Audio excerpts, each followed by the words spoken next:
এখানে এখানে সুবিধা আপনার এখানে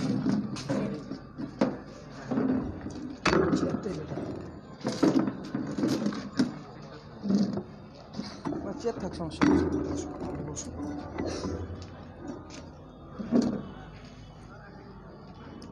প্রোগ্রামটা একটু পিছিয়ে যেতে হতো আমরা জানি না তো না শুনে ঠিক আছে ইনশাল্লাহ কোনো অসুবিধা হবে না এই বিষয়ে না ওদিকে যেতে হবে বিষয় ইচ্ছা মতো আমাদের হেদায়েত যেন হয় সোসাইটির যে ভুল ত্রুটি সামাজিক হ্যাঁ হ্যাঁ না না না ওইদিকে পুজো অনুষ্ঠান শেষ হয়নি তো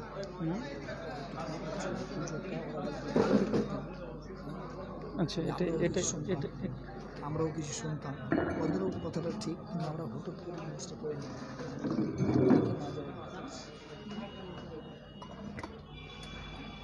আমার সোসাইটি ঠিক আছে হ্যাঁ ঠিক আমাদের সোসাইটি ঠিক থাকে আমরা আচ্ছা আলোচনা কতক্ষণ প্রশ্ন উত্তর কতক্ষণ 9টা পর্যন্ত বলে দেওয়া আছে অতক্ষণ তো সম্ভব না রে ভাই আমি 1.5 ঘন্টা বেশি থাকিও না 1.5 ঘন্টা রাখুন কোনো অসুবিধা নেই 1 ঘন্টা বক্তব্য তারপর প্রশ্ন উত্তর প্রশ্ন উত্তর কি খুব বেশি হবে না না 1 ঘন্টা প্রশ্ন হতে পারে তারপর প্রশ্ন যতক্ষণ চালু আছে বন্ধ আপনি নিজেকে সাজিয়ে ঠিক আছে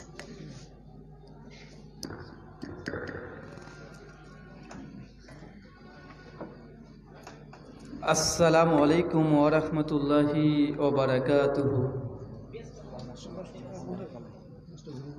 আলহামদুলিল্লাহি রাব্বিল আলামিন ওয়াসসালাতু ওয়াসসালামু আলা রাসূলিহিল আমিন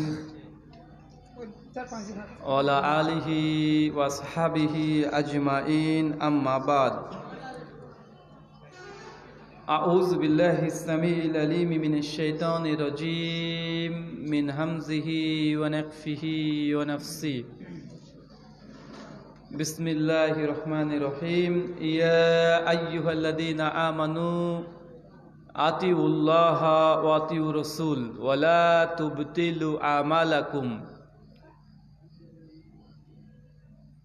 عن عبد الله بن مسعود رضي الله تعالى عنه قال قال رسول الله صلى الله عليه وسلم ليس من شيء يقربكم على الجنة وبعيدكم من النار إلا قد أمرتكم به رواه الشارح السنة للبغوي إسناد الصحيح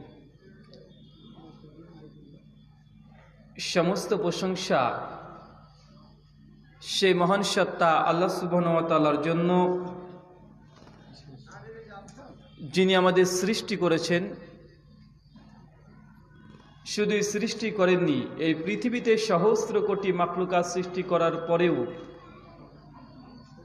যিনি আমাদের এই মানব জাতিকে সর্বশ্রেষ্ঠ জাতি সর্বশ্রেষ্ঠ মাখলুকাত এবং সর্বশ্রেষ্ঠ নবী মুহাম্মদ সাল্লাল্লাহু আলাইহি ওয়াসাল্লামের উম্মত হিসেবে প্রেরণ করেছেন সেই মহান সত্তা আল্লাহ সুবহানাহু ওয়া তাআলার সংক্ষিপ্ত শুকরে সুজুদ আদায় করি তার নিজের শেখানো ভাষা দিয়ে সকলে এক বাক্যে উচ্চ স্বরে পড়ি আলহামদুলিল্লাহ। যাই হোক, এই আলোচনা সভাটি দীর্ঘদিনের প্রস্তুতির ফল নয়, এটা হঠাৎই শুধুমাত্র কোরআন এবং সেই সুন্নাহ মানুষকে শোনানোর জন্যেই আজকের এই আলোচনা সভার আয়োজন করা হয়েছে। অন্য অন্য আলোচনা সভা যেমন দীর্ঘ প্রস্তুতি ফলেই বিভিন্ন আন্তর্জাতিক খ্যাতিসম্পন্ন বক্তাদের অনেকগুলো বক্তাকে একত্রিত করে আলোচনা সভাগুলো সাধারণত করা হয়ে থাকে, কিন্তু আল্লাহ সুবহানাহু ওয়া তাআলা আজকে একটা ব্যতিক্রমধর্মী কমিটি তরফ থেকে আজকে এই আলোচনা সভাটি সফল করার তৌফিক দান করেছেন। তাই মহান সত্তা আল্লাহ সুবহানাহু ওয়া তাআলার সংক্ষিপ্ত শুকরে সুজুদ আদায় করি, সকলে এক বাক্যে পড়ি আলহামদুলিল্লাহ। মহান সত্তা আল্লাহ সুবহানাহু ওয়া তাআলার কাছে দোয়া এই প্রার্থনা, আল্লাহ সুবহানাহু ওয়া তাআলা আমরা মানুষ, আমরা কম বেশি ছোট বড় গোনা পাপ করেই থাকি, আল্লাহ সুবহানাহু ওয়া তাআলা আজকের এই প্রোগ্রামের ওসিলাতে আমাদের জীবনের ছোট ছোট পাপগুলো তুমি ক্ষমা করে দাও। সকলে পড়ি আল্লাহুম্মা আমিন। আমিন। মহান সত্তা আল্লাহ সুবহানাহু ওয়া তাআলার কাছে দোয়া, এই প্রার্থনা, আল্লাহ সুবহানাহু ওয়া তাআলা গোটা বিশ্ব জগতে আজকে মুসলিম জাতি নির্যাতিত, নিষ্পেষিত, লাঞ্ছিত, বঞ্চিত, পদদলিত, আল্লাহ সুবহানাহু ওয়া তাআলা আজকের এই আলোচনা সভার ওসিলাতে আমাদের মুসলিম উম্মাকে তুমি সাহায্য এবং সহযোগিতা করো। সকলে পড়ি আল্লাহুম্মা আমিন। মহান সত্তা আল্লাহ সুবহানাহু ওয়া তাআলার কাছে দোয়া, এই প্রার্থনা, আল্লাহ সুবহানাহু ওয়া তাআলা আজকে আমরা যে ভারতবর্ষ আমাদের দেশ, আজকে বিশেষ করে কমিউনাল ভাব, একটা হিন্দু এবং মুসলিম এবং অন্য ধর্মের সঙ্গে ভ্রাতৃত্ব এই বাতাবরণ, মেলবন্ধন, ভালোবাসাকে বিঘ্ন ঘটানোর চেষ্টা করছে। আল্লাহ সুবহানাহু ওয়া তাআলা এইসব ব্যক্তিদের তুমি সুমতি দান করো। সকলে পড়ি আল্লাহুম্মা আমিন। আচ্ছা, আজানটা শেষ হোক নাকি? হ্যাঁ, জানতে শেষ হবে।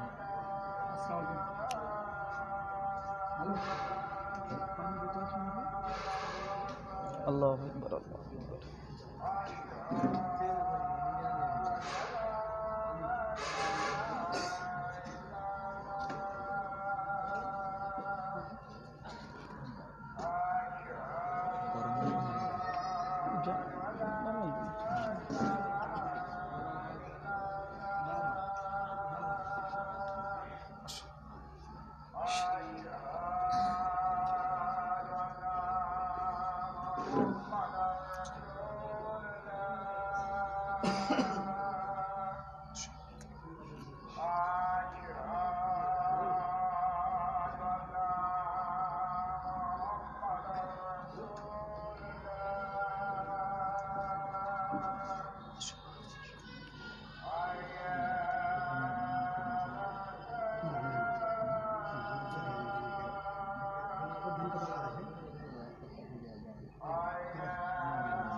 যাই হোক, হামদ এবং সানার পরে আজকে আমরা গুরুত্বপূর্ণ কিছু বিষয় নিয়ে আমরা আজকে আলোচনা করব। যদিও আমরা একাধিক আলোচনা, জলসা, সেমিনার, সভা, সার্বিক দিক থেকে আমরা ছোটকাল থেকেই আলোচনা শ্রবণরত অবস্থাতে আছি, কিন্তু তারপরেও আমাদের মুসলিম উম্মার মধ্যে কোনো পরিবর্তন নেই। ভাই, আছে? দেখুন, আজকে লক্ষ টাকা, কোটি কোটি টাকা বাজেট করে লক্ষাধিক শুধুমাত্র পশ্চিম বাংলার মাটিতেই এই জালসা পারপাসে না হলে কয়েক কোটি টাকা প্রত্যেক বছরে আমাদের খরচ আজকে করেই থাকি সার্বিক দিক থেকে। কিন্তু যে পরিমাণে আমরা খরচ করি সেই পরিমাণে কি আমাদের কোনো পরিবর্তন লক্ষ্য করা যায়? যদি আমরা দেখা যায় যে দিনের শেষে আমরা গোল্লাটাই আমরা পেয়ে বসে থাকি, মানে আলোচনা অনেক মানুষ করছে, অনেক শ্রোতা শুনছে, অনেক বক্তার অনেক ভক্তবৃন্দ আছে, দূর দূরান্ত থেকে তারা আলোচনা শ্রবণ করার নিমিত্তে তারা আসছে, কিন্তু আলোচনা পর্যন্ত, শোনা পর্যন্তই এটা সীমাবদ্ধতা আছে, কিন্তু তাদের নিজেদের জীবনে বাস্তবায়ন আজ অধিকাংশে হচ্ছে না। এটা আমাদের মুসলিমদের সবচেয়ে বড় একটা সমস্যা, যে আমরা আলোচনা শ্রবণ করি, আলোচনা শুনি, শুনতে পছন্দ করি, আলোচনা দিতে পছন্দ করি, আলোচনা ঘটা করে, অনুষ্ঠান করে আমরা সার্বিকভাবে গ্রামে প্রতিযোগিতা করতে পছন্দ করি, কিন্তু আজকে ইসলামটাকে জীবনে বাস্তবায়ন করতে আমরা পছন্দ করি না। টাইমস অফ ইন্ডিয়া গোটা বিশ্ব জগতের আন্তর্জাতিক লেভেলে একটা পত্রিকা, গোটা বিশ্ব জগতের যে পত্রিকাটা সবচেয়ে মানুষ যেটি অথেন্টিক এবং যেটাকে বিশুদ্ধ মনে করে এবং মানুষ যেটাকে নিয়ে সবচেয়ে বেশি পড়াশোনা করে, তার নাম হচ্ছে টাইমস অফ ইন্ডিয়া, একটা ইংরেজি ভাষার পত্রিকা। 2015 সালে 13 অক্টোবর, পৃষ্ঠা নাম্বার 19, তারা বলতে চাইছে যে গোটা বিশ্ব জগতে প্রায় 750 কোটি মানুষ আছে। ভাই, কত কোটি মানুষ আছে? 750 কোটি গোটা বিশ্ব জমিনে, বিশ্বের ভূখণ্ডে আজকে 750 কোটি আমরা এই আদম সন্তান আজকে আমরা বিচরণ করছি। টাইমস অফ ইন্ডিয়া তার পরে রিপোর্ট পেশ করছে যে 750 কোটি মানুষের মধ্যে প্রায় 4,500 ধর্ম আছে। ভাই কতগুলো ধর্ম আছে চিন্তা করে দেখেছেন? আমরা কয়টা ধর্মের নাম জানি? বা ইকোটা একটু কমিয়ে দেন। আমরা কয়টা ধর্মের নাম আমরা সাধারণত জানি? আমরা হিন্দু, মুসলিম, বৌদ্ধ, জৈন, ইহুদি, খ্রিস্টান, আমরা 8, 10, 12, 15, 20টা সর্বোচ্চ ধর্মের নাম জানি। আর আমরা 4-5টা ধর্মের কালচারের সঙ্গে আমরা পরিচিত লাভ করেছি। কিন্তু গোটা বিশ্ব জগতে প্রায় 4,500 ধর্ম আছে। চিন্তা করেছেন? আরে গোটা বিশ্ব জগতে যতগুলো ধর্ম আছে, যে ধর্মের অনুসারী সবচেয়ে বেশি, বা সেই ধর্মটির নাম জানেন? কোন ধর্মের মানুষ সবচেয়ে বেশি? খ্রিস্টান ধর্মের অনুসারী সবচেয়ে গোটা বিশ্ব জগতে বেশি। তাদের পরিসংখ্যান গোটা বিশ্ব জগতে এখন 220 কোটি। বা কত কোটি? 220 কোটি খ্রিস্টান আছে গোটা বিশ্ব জগতে। আর পৃথিবীর দ্বিতীয় বৃহত্তর ধর্মের নাম হচ্ছে আমরা হতভাগা মুসলিমরা। আমাদের পরিসংখ্যানে গোটা বিশ্ব জগতে বর্তমান প্রেক্ষাপটে 170 কোটি। বা কত কোটি? 170 কোটি। আর পৃথিবীর তৃতীয় বৃহত্তর ধর্মের নাম হচ্ছে হিন্দুইজম তথা হিন্দু ধর্ম, যাদের পরিসংখ্যান আছে প্রায় 120 কোটি। তার মানে সার্বিক দিক থেকে দেখা যায় যে গোটা বিশ্বের মানচিত্রকে যদি সামনে রাখতে চান, তাহলে আমরা মুসলিমরা মোটেও আমরা সংখ্যালঘু নই, বরং আমরা পৃথিবীতে ধর্মীয় দিক থেকে, অনুসারীর দিক থেকে প্রায় দ্বিতীয় স্থান আমরা অধিকার করেছি। আমাদের সংখ্যা 170 কোটি। তারপরে গোটা বিশ্ব জগতে আজকে ইসলাম এবং মুসলিম এই দুটোকে নিয়ে আজকে নানা রকমের তীব্র সমালোচনা বা হচ্ছে কি হচ্ছে না? আজকে গোটা বিশ্ব জগতে যে ধর্মের অনুসারীর উপরে সবচাইতে বেশি আক্রমণ করা হয়, এটা মানবিক দিক থেকে হোক বা তার ধর্মীয় দৃষ্টিকোণ থেকে অনুভূতিতে আঘাত দিয়ে হোক, বা সে ধর্মটির নাম কি? ইসলাম। আপনাকে ছোট্ট কয়েকটা পয়েন্ট বলি, আপনি নিজে বিশ্লেষণ করে দেখুন।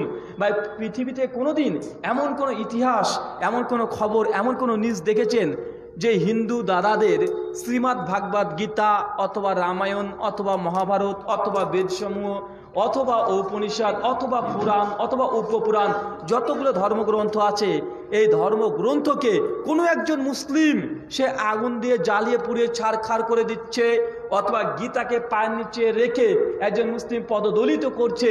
ভাই এমন ছবি দেখেছেন? বা একটা গীতাকে কোনো খ্রিস্টানরা এই অবমাননাকর কাজটি করছে দেখেছেন? বা কোনো নাস্তিকরা গীতার উপরে এই অমানবিক একটা পদদলিত করছে তাদের ধর্মগ্রন্থ গীতাকে, এমন কোনো খবর দেখেছেন আজ পর্যন্ত? জি না, আজ পর্যন্ত আপনি দেখেননি, আর ভবিষ্যতে হয়তো আপনি দেখতেও পাবেন না। উদাহরণ 2, ভাই এই গোটা বিশ্ব জগতে যে ধর্মের অনুসারী সবচেয়ে বেশি, তা হচ্ছে খ্রিস্টান ধর্মের অনুসারী, যাদের পরিসংখ্যান 220 কোটি। তাদের ধর্মগ্রন্থের নাম তওরাত তথা বাইবেল। তার ধর্মগ্রন্থের নাম কি ভাই? বাইবেল, দ্য হোলি বাইবেল তাদের ধর্মগ্রন্থের নাম। এই হোলি বাইবেল তথা বাইবেলকে পৃথিবীর 2800 ভাষাতে তার ট্রান্সলেশন করেছে, অনুবাদ করেছে, গোটা বিশ্ব জগতের চারি কোণাতে ছড়িয়ে দিয়েছে। কিন্তু ভাই কোনোদিন দেখেছেন যে খ্রিস্টানদের ধর্মগ্রন্থ বাইবেলকে কোনো মুসলিম হোক, কোনো হিন্দু হোক, কোনো নাস্তিক হোক, তারা আগুন দিয়ে জ্বালিয়ে পুড়িয়ে ছারখার করে দিচ্ছে, এমন কোনো খবর শুনেছেন আজ পর্যন্ত? জি না। কোনো নাস্তিকও বাইবেলকে নিয়ে এই অমানবিক কাজটা তারা করে না, কখনো তারা পদদলিত করে না, কোনোটা টয়লেটে ফেলে দিচ্ছে, এরকম কোনো ছবিও আজ পর্যন্ত আপনি দেখতে পাবেন না। কিন্তু পৃথিবীর বুকে একটা ধর্মগ্রন্থ আছে যে ধর্মগ্রন্থের সঙ্গে এই অমানবিক, যে অনৈতিক এই কাজসমূহ করে, ভাই সে ধর্মগ্রন্থের নাম কি? আল কোরআন। দেবেন আল কোরআনকে কখনো কে পা দিয়ে পদদলিত করছে? কে আল কোরআনকে আগুন দিয়ে জ্বালিয়ে দিচ্ছে? কে টয়লেটে ফেলে দিচ্ছে? কে আল কোরআনকে চিবিয়ে খেয়ে নিচ্ছে? কে গরুর পাত্রে দিয়েছে? বা এরকম খবর দেখতে পাচ্ছেন কি পাচ্ছেন না? পাচ্ছেন। তার মানে বুঝতে হবে যে ইসলামের যে ধর্মগ্রন্থ, এই ধর্মগ্রন্থ আল কোরআনটিকে এক শ্রেণীর মানুষ না, অধিকাংশ মানুষ তারা মুসলিমদের অনুভূতিতে আক্রমণ করার জন্য তারা এইসব কলা কৌশল ছল চাতুরির মাধ্যমে আজকে মুসলিম জাতিকে মেন্টালিটি পেন দেওয়ার একটা চেষ্টা করছে গোটা বিশ্ব জগৎ জুড়ে। তারপরে আমাদের মুসলিমরা যদি প্রতিবাদ করি, আমাদেরকে বলে সন্ত্রাসী, আমাদেরকে বলে জঙ্গি, ভাই বলে কি বলে না? গোটা বিশ্ব জগতে দেখবেন আর একটা সিন, প্রত্যেকটা ধর্মের একটা ধর্মীয় নেতা আছে, যদি হিন্দু ইসলামের ধর্মীয় নেতা যদি আমরা বলতে চাই, ভগবান শ্রীকৃষ্ণকে আমরা বলতে পারি, শ্রী শ্রী রামচন্দ্রকে বলতে পারি, বা কোনোদিন দেখেছেন কোনো মুসলিম রামচন্দ্র বা শ্রীকৃষ্ণকে একটা উলঙ্গ কার্টুন করে কোনো এক জায়গাতে প্রদর্শনী করছে মুসলিম কোনো বিশ্বে এমন কোনো ঘটনা দেখেছেন? দেখেন নাই। কোনোদিন দেখেছেন খ্রিস্টানদের ধর্মীয় নেতা জিজাস ক্রাইস্ট, যিশু খ্রিস্ট, তাকে মুসলিমরা কোনো অবমাননাকার করে কার্টুন আঁকিয়ে বা তার বিরুদ্ধে তীব্র সমালোচনা নিন্দা করছে এমন কোনো ঘটনা আজ পর্যন্ত দেখেছেন? যে দেখেন নাই। কিন্তু গোটা বিশ্ব জগতে একজন মানুষকে এই চিত্রায়িত করা হচ্ছে দীর্ঘদিন যাবৎ, কিছুদিন আগেও করা হলো। সে ব্যক্তির নাম কি? মুহাম্মদ সাল্লাল্লাহু আলাইহি ওয়াসাল্লাম। এটা সর্বদা হয়ে আসছে। আপনাদের সম্ভবত দিনাজপুরে ঢুকতে গিয়ে যে জায়গাটা পড়ে, নামটা মনে পড়ছে না, ওখানে অনেকজনের ছবি এঁকেছে, গান্ধীজির ছবি এঁকেছে, নজরুলের ছবি এঁকেছে, পাশে মোহাম্মদ সাল্লাল্লাহু আলাইহি সাল্লামের ছবিটাও এঁকে দিয়েছে। বা আপনার খবরে দেখেন নাই? চিন্তা করে দেখেন যে বিশ্বনবীর ছবি তারা কিভাবে যে পেয়ে গেল, আমরা মুসলিমরাই পেলাম না। তো গোটা বিশ্ব জগতে দেখেন ইসলামকে আক্রমণ করার জন্য, মুসলিমদের অনুভূতিতে আঘাত দেওয়ার জন্য তারা চতুর্মুখী কৌশল করছে। কখন তারা কোরআনকে অমানবিক বলে ঘোষণা করছে, কোরআনের সঙ্গে এই অনৈতিক কাজটা করছে, করে বিশ্বনবীর উপরে আক্রমণজনক ভাষা, তির্যক ভাষা ব্যবহার করছে, বিশ্বনবীর কার্টুন অঙ্কন করে বোঝানোর চেষ্টা করছে মুসলিমরা এটা একটা জঙ্গি, একটা সন্ত্রাসী, এটা মানবতার হত্যাকারী একটি ধর্ম, মানবতা বলে ইসলাম ধর্মে কিছু নেই। ভাই এই চতুর্মুখী তারা আলোচনা বা সেমিনার বা কনফারেন্স বা news, TV, print media, video মিডিয়ার মাধ্যমে মানুষকে, বিশ্বের মানুষকে জানানোর চেষ্টা করছে কি করছে না? করছে। গোটা বিশ্বে যতগুলো ধর্ম আছে তা ধর্ম প্রতিষ্ঠানও থাকে। প্রত্যেকটা ধর্মের প্রতিষ্ঠান আছে। মুসলিমদের একটা ধর্মীয় প্রতিষ্ঠান আছে, নাম কি ভাই? মাদ্রাসা আছে না নাই? পৃথিবীর কোনো ধর্মীয় প্রতিষ্ঠানকে কখনোই কেউ বলে না জঙ্গি, সন্ত্রাসী, আতরঘর। কিন্তু মুসলিমদের ধর্মীয় প্রতিষ্ঠান, শিক্ষালয়কে বা জঙ্গি ঘরের আতরঘর বলা হয় কি হয় না? বলা হয়। চিন্তা করে দেখেন। এই জন্য আমি বলি সার্বিক দিক থেকে চতুর্মুখ দেখে মুসলিমদেরকে যেখানেই পাচ্ছে, হয় তার ধর্মগ্রন্থ নিয়ে, অথবা তার নবীকে নিয়ে, অথবা তাদের স্রষ্টা আল্লাহ সুবহানাহু ওয়া তাআলাকে নিয়ে, অথবা তার অনুসারীদেরকে, বিভিন্ন দিক থেকে প্রত্যেকটা সেক্টর থেকে মুসলিমদেরকে নানাভাবে মানসিক পেন দেওয়া এবং শারীরিক অত্যাচার করা হচ্ছে কি হচ্ছে না? হচ্ছে। আমাদেরকে বোঝা উচিত যে বিশেষ করে গোটা বিশ্ব জগৎ, আন্তর্জাতিক বিশ্ব থেকে এই চাপটা আসছে। তবে ভাই বলুন তো, এই যে কর্মগুলো হচ্ছে, এই কাজগুলো হচ্ছে, আমরা মুসলিমরা যেন হীনমন্যতায় না ভুগি, আমরা যেন বিষণ্ণতায় না ভুগি, আমাদের মধ্যে যেন গ্লানি, ক্লান্তি অনেক কিছু আমাদের ঘিরে ধরতে পারে, তবে এগুলো নিয়ে যেন আমরা কখনো বিষণ্ণতায় আমরা না ভুগি। বরং এই জন্য আমি একটা কথা বলি যে সহজে জেতার আনন্দ কোথায়? বাধা যতই বিশাল, বিজয়ের আনন্দ ততই বাঁধ ভাঙা। যে জিনিস সহজে পাওয়া যায় সেই জিনিসের গুরুত্ব ততটা পাওয়া যায় না। তাই বাধা যতই বিশাল হবে বিজয়ের আনন্দ ততই সুমিষ্ট হবে, বাধা যতই বিশাল হবে বিজয়ের আনন্দ ততই বাঁধ ভাঙা হবে। গোটা বিশ্ব জগতে ইসলামকে নিয়ে এত সমালোচনা, এত নিন্দা করা হচ্ছে, ভাই ইসলাম কি ধ্বংস হয়ে যাচ্ছে? জি না। ইসলামের যত তীব্র সমালোচনা করছে, ইসলাম গোটা বিশ্ব জগতে আস্তে আস্তে বেশি সম্প্রসারিত হচ্ছে। গোটা বিশ্বের মানুষ আজকে ইসলামকে চিনছে, পবিত্র কোরআন পড়ছে, আর দলে দলে ইসলামে আজকে অংশগ্রহণ করছে, ইসলাম কবুল করছে। এই জন্য আমি একটা ছোট্ট কথা বলেই থাকি যে ভাই মনে রাখবেন, দুষ্ট ছেলেরা সেই গাছেই ঢিল মারে যে গাছে ফল আছে।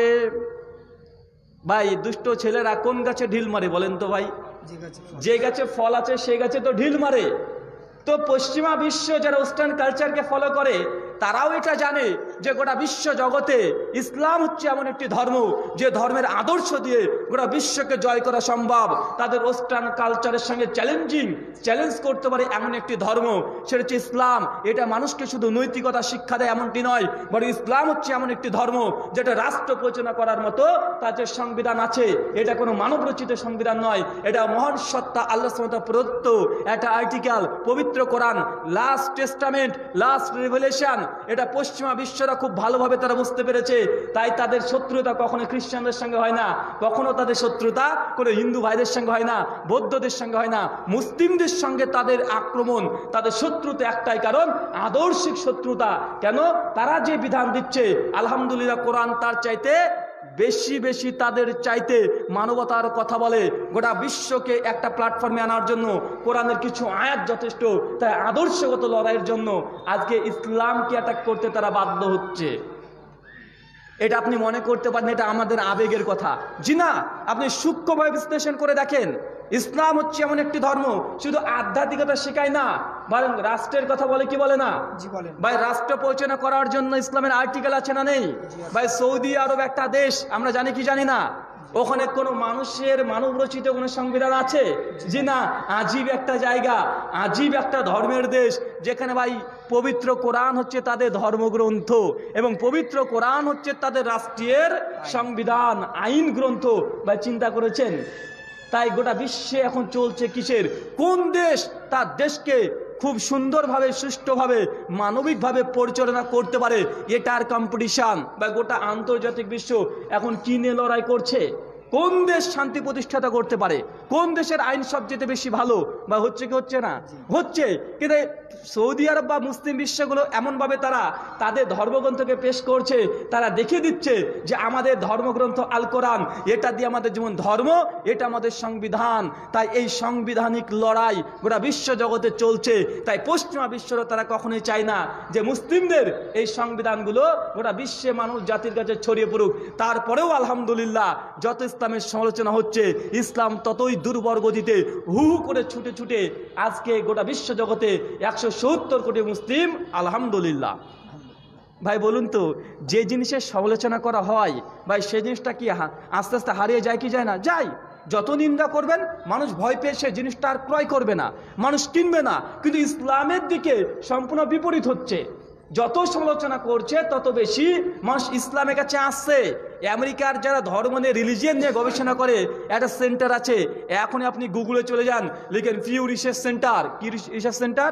Piu research center. তারা বলছে যে গোটা বিশ্ব জগতে যে ধর্মের অনুসারীরা সবচেয়ে বেশি বৃদ্ধি পাচ্ছে, সেটা আর অন্য কোনো ধর্ম নয়, সেটা হচ্ছে ইসলাম।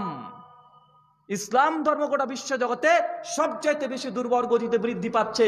তারা ওখানে নকল করছে অনেক কথা, একটা কথা শুধুমাত্র তাকে বলি, তারা বলছে ইসলাম যে হারে বৃদ্ধি পাচ্ছে, এই বৃদ্ধির হারটা যদি 2050 পর্যন্ত থাকে অথবা 2070 পর্যন্ত থাকে, তো গোটা বিশ্ব জগতে 1 নম্বর সুপার পাওয়ার ধর্ম তথা ধর্ম হবে ইসলাম। আলহামদুলিল্লাহ, আলহামদুলিল্লাহ। এখন গোটা বিশ্ব জগতে কোন ধর্মের অনুসারী সবচেয়ে বেশি বললাম? খ্রিস্টান, তার সংখ্যা 220 কোটি।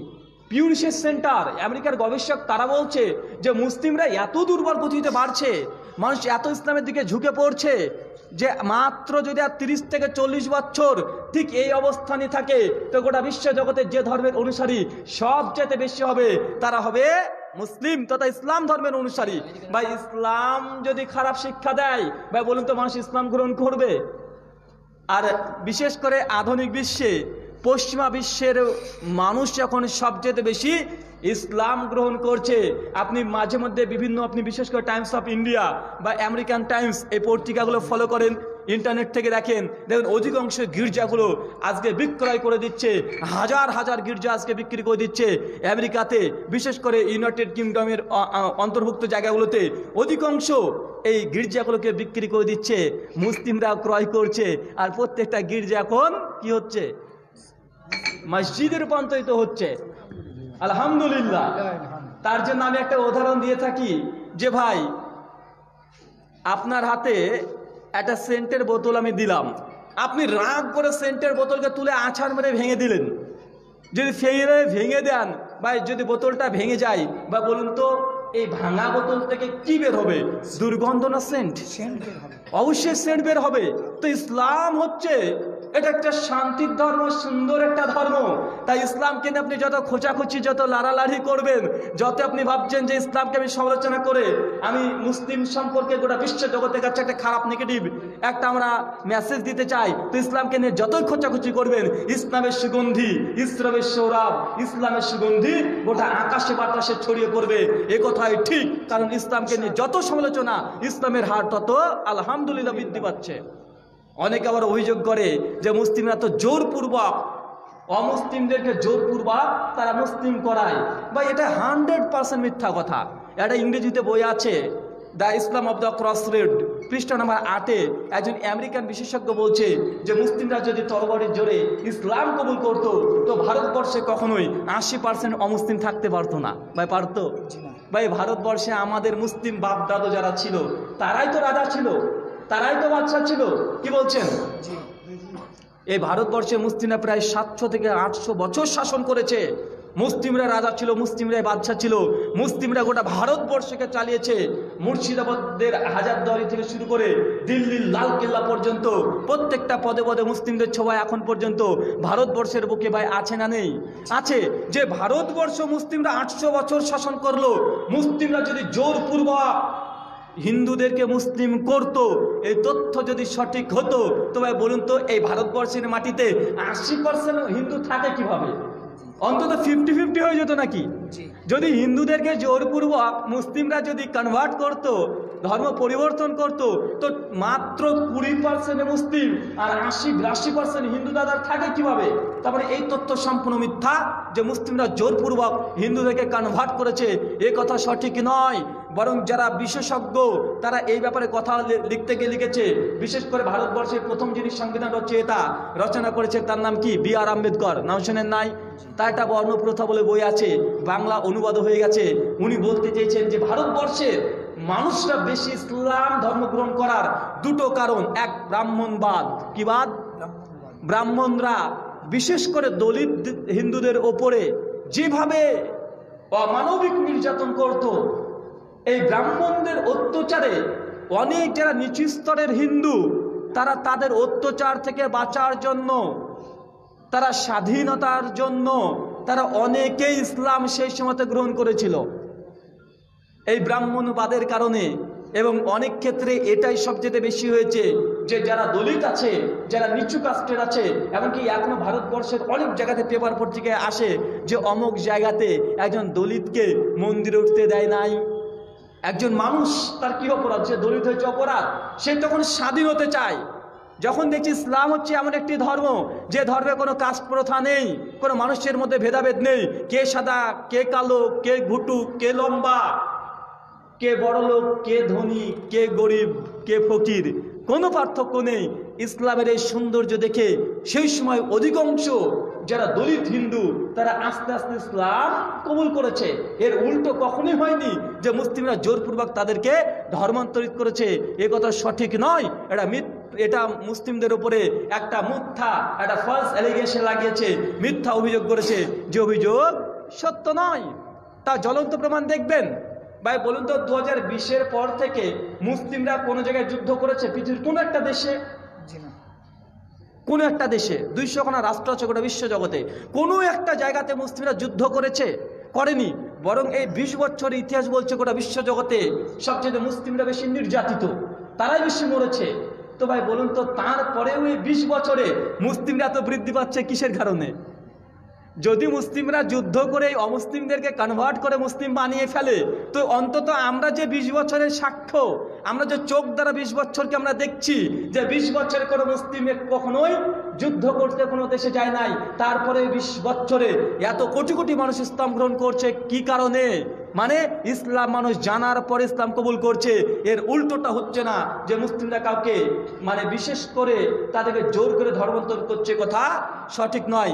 আপনাদের সামনে কয়েকটা আজকে আলোচনা করব, কিছু বিষয় আপনাদের সঙ্গে শেয়ার করব যে গোটা বিশ্ব জগতে মুসলিমদের উপরে নানা রকমের মিথ্যাচার করার পরেও আজকে মুসলিমরা বৃদ্ধি পাচ্ছে। তো ভাই বলুন তো আমি বা আপনি, আমরা তো জন্মসূত্রে মুসলিম, তাই তো নাকি? জন্মসূত্রে মুসলিম। আপনাকে যদি প্রশ্ন করি যে ভাই আপনি মুসলিম, কেন মুসলিম? উত্তর আছে আপনার কাছে? আপনি যে মুসলিম, কেন মুসলিম? কি কারণে আপনি মুসলিম? আপনি কেন হিন্দু না? কেন আপনি খ্রিস্টান না? উনি বলেছেন যে বাপদাদারা আমাদের মুসলিম, তাই আমি মুসলিম। তো ভাই আপনি তো অন্ধ অনুসারী, আপনার জন্য ইসলাম ধর্মের 5 পয়সা মূল্য নেই। ইসলাম অন্ধত্বের উপরে নির্ভর করে না। ইসলাম চলে বুরহান, প্রমাণ ভিত্তিক। আল্লাহ কোরআনে একাধিক জায়গাতে বলেছে ফালাম, প্রথমে আল্লাহ সম্পর্কে জ্ঞান অর্জন করো। লা ইলাহা ইল্লাল্লাহ, যিনি ছাড়া কোনো উপাস্য নেই। আল্লাহ বলছে না যে আমি আল্লাহ, আমাকে তুমি অন্ধের মতো বিশ্বাস করো। আল্লাহ কোনো জায়গায় বলেনি। আল্লাহ ফালাম, প্রথমে জ্ঞান অর্জন করো। কোরআনের প্রথম আয়াত ইকরা, পাঠ করো, পড়াশোনা করো, জ্ঞান অর্জন করো। আপনি যদি বলেন আমার বাপ ছিল মুসলিম এই জন্য আমি মুসলিম, তো ভাই আপনি by chance Muslim, by choose Muslim না। বাই চান্স মানে ভাগ্য ভালো আপনি মুসলিম পরিবারে জন্মগ্রহণ করেছেন। যদি আপনি হিন্দুর ঘরে জন্মগ্রহণ করতেন হিন্দু হতেন, যদি খ্রিস্টানের ঘরে জন্মগ্রহণ করতেন খ্রিস্টান হতেন। তবে আপনি অন্ধ অনুসারী, আপনাকে আমরা বলি আপনি অন্ধ, কারণ আপনি by chance Muslim, by choose নয়, মানে পছন্দ করে ইসলামের শ্রেষ্ঠত্ব দেখে আপনি মুসলিম নন। আপনাকে যদি প্রশ্ন করে আপনি কেন মুসলিম, কেন আপনি হিন্দু না, কেন খ্রিস্টান না, কেন আপনি ইহুদি না, কেন, কারণ কি ভাই বলেন তো, আপনার উত্তর দেন, শুনতে চাই। বলেন বলেন ভাই আপনি কেন মুসলিম, কারণ দেখান আমাকে। দেখেন আমরা যে মুসলিম কেন আমরা নিজেরাই জানি না। আমাদের একটাই উত্তর যে আমি ছোটবেলায় ঘুম থেকে উঠে মানে যখন আমার বুদ্ধি পড়েছে তখন দেখছি আমার মুসলমানই হয়ে গেছে, আব্বা বলেছে আমাকে নামাজ পড়তে হবে, রোজা করতে হবে, বা দেখেছি আজান হয় ছোটকাল থেকে শুনেছি, তাই দেখে দেখে দেখে দেখে আমি মুসলিম। তো ভাই এটা কি সঠিক উত্তর, বা আপনি কি সঠিক যে আপনি তো এটা অন্ধত্বের উপরে আছেন, বরং আপনাকে জানা উচিত ছিল যে আপনি কেন মুসলিম। এর জন্য আপনার কাছে প্রমাণ অবশ্যই মজুদ রাখা দরকার। কোনো হিন্দু দাদা যদি আপনাকে প্রশ্ন করে বা কোনো খ্রিস্টান যদি আপনাকে প্রশ্ন করে যে ভাই তুমি মুসলিম, কেন মুসলিম, কেন তুমি হিন্দু না, কি উত্তর দিবেন বলেন তো ভাই? কথা বুঝতে পারছেন কি আমার? জি।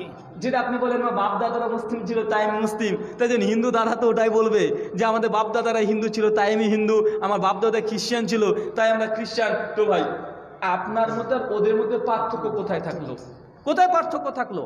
কোনো পার্থক্য নেই। আর অধিকাংশ ক্ষেত্রে আমরা এটাই হয়ে গেছি যে আমরা আজকে ধর্মটাকে পালন করছি এটা পূর্বপুরুষের সূত্রে মানে পিতৃসূত্রে পেয়েছি, এই জন্য আজকে আমরা ভোগ করছি। মানে জমি যেমন বাপের ভোগ করেন ধর্মটাকে আজকে ওইভাবেই আপনি ভোগ করছেন। আমি আপনাকে কিছু পয়েন্ট দেখানোর চেষ্টা করব যে আমি যে মুসলিম আমার কাছে কি যুক্তি আছে, কি কারণ আছে যে আমি মুসলিম। কয়েকটা কথা বলি। পৃথিবীতে 4,500 যে ধর্ম আছে, তবে আমি যে মুসলিম এর জন্য হচ্ছে যৌক্তিক কিছু কারণ আছে, দালিলিক কিছু কারণ আছে, সায়েন্টিফিক কিছু কারণ আছে, আমি দেখাতে পারি। আমি একটা একটা করে শুধুমাত্র আপনাকে যুক্তির আলোকে বোঝাবো। তার মধ্যে প্রথম কারণ হচ্ছে এটা যে ইসলাম এটা এমনই একটি ধর্ম, এটা সর্বজনীন ধর্ম। কি বললাম ভাই? ইসলাম এমন একটি ধর্ম যে ধর্মটা সর্বজনীন, মানে সমস্ত মানুষের জন্য ইসলাম ধর্মটা। পৃথিবীতে যত ধর্ম আছে কোনো ধর্ম সর্বজনীন নয়। আপনাকে চ্যালেঞ্জ করে বলতে পারি পৃথিবীর যতগুলো ধর্ম আছে আপনি ধর্মগ্রন্থ পড়েন, আপনি প্রমাণ করা আপনার সম্ভব না যে পৃথিবীর অন্য ধর্মগ্রন্থ বা অন্য ধর্ম এটা সর্বজনীন। কোনো ধর্ম নেই, একমাত্র ইসলাম। কয়েকটা পয়েন্ট বলি, কিছু ধর্মগ্রন্থের শ্লোক রেফারেন্স আপনার সঙ্গে ব্যবহার করতে পারি। পৃথিবীর যে ধর্মের সবচেয়ে বেশি তাদের নাম কি? খ্রিস্টান। খ্রিস্টানদের ধর্মগ্রন্থের নাম বাইবেল।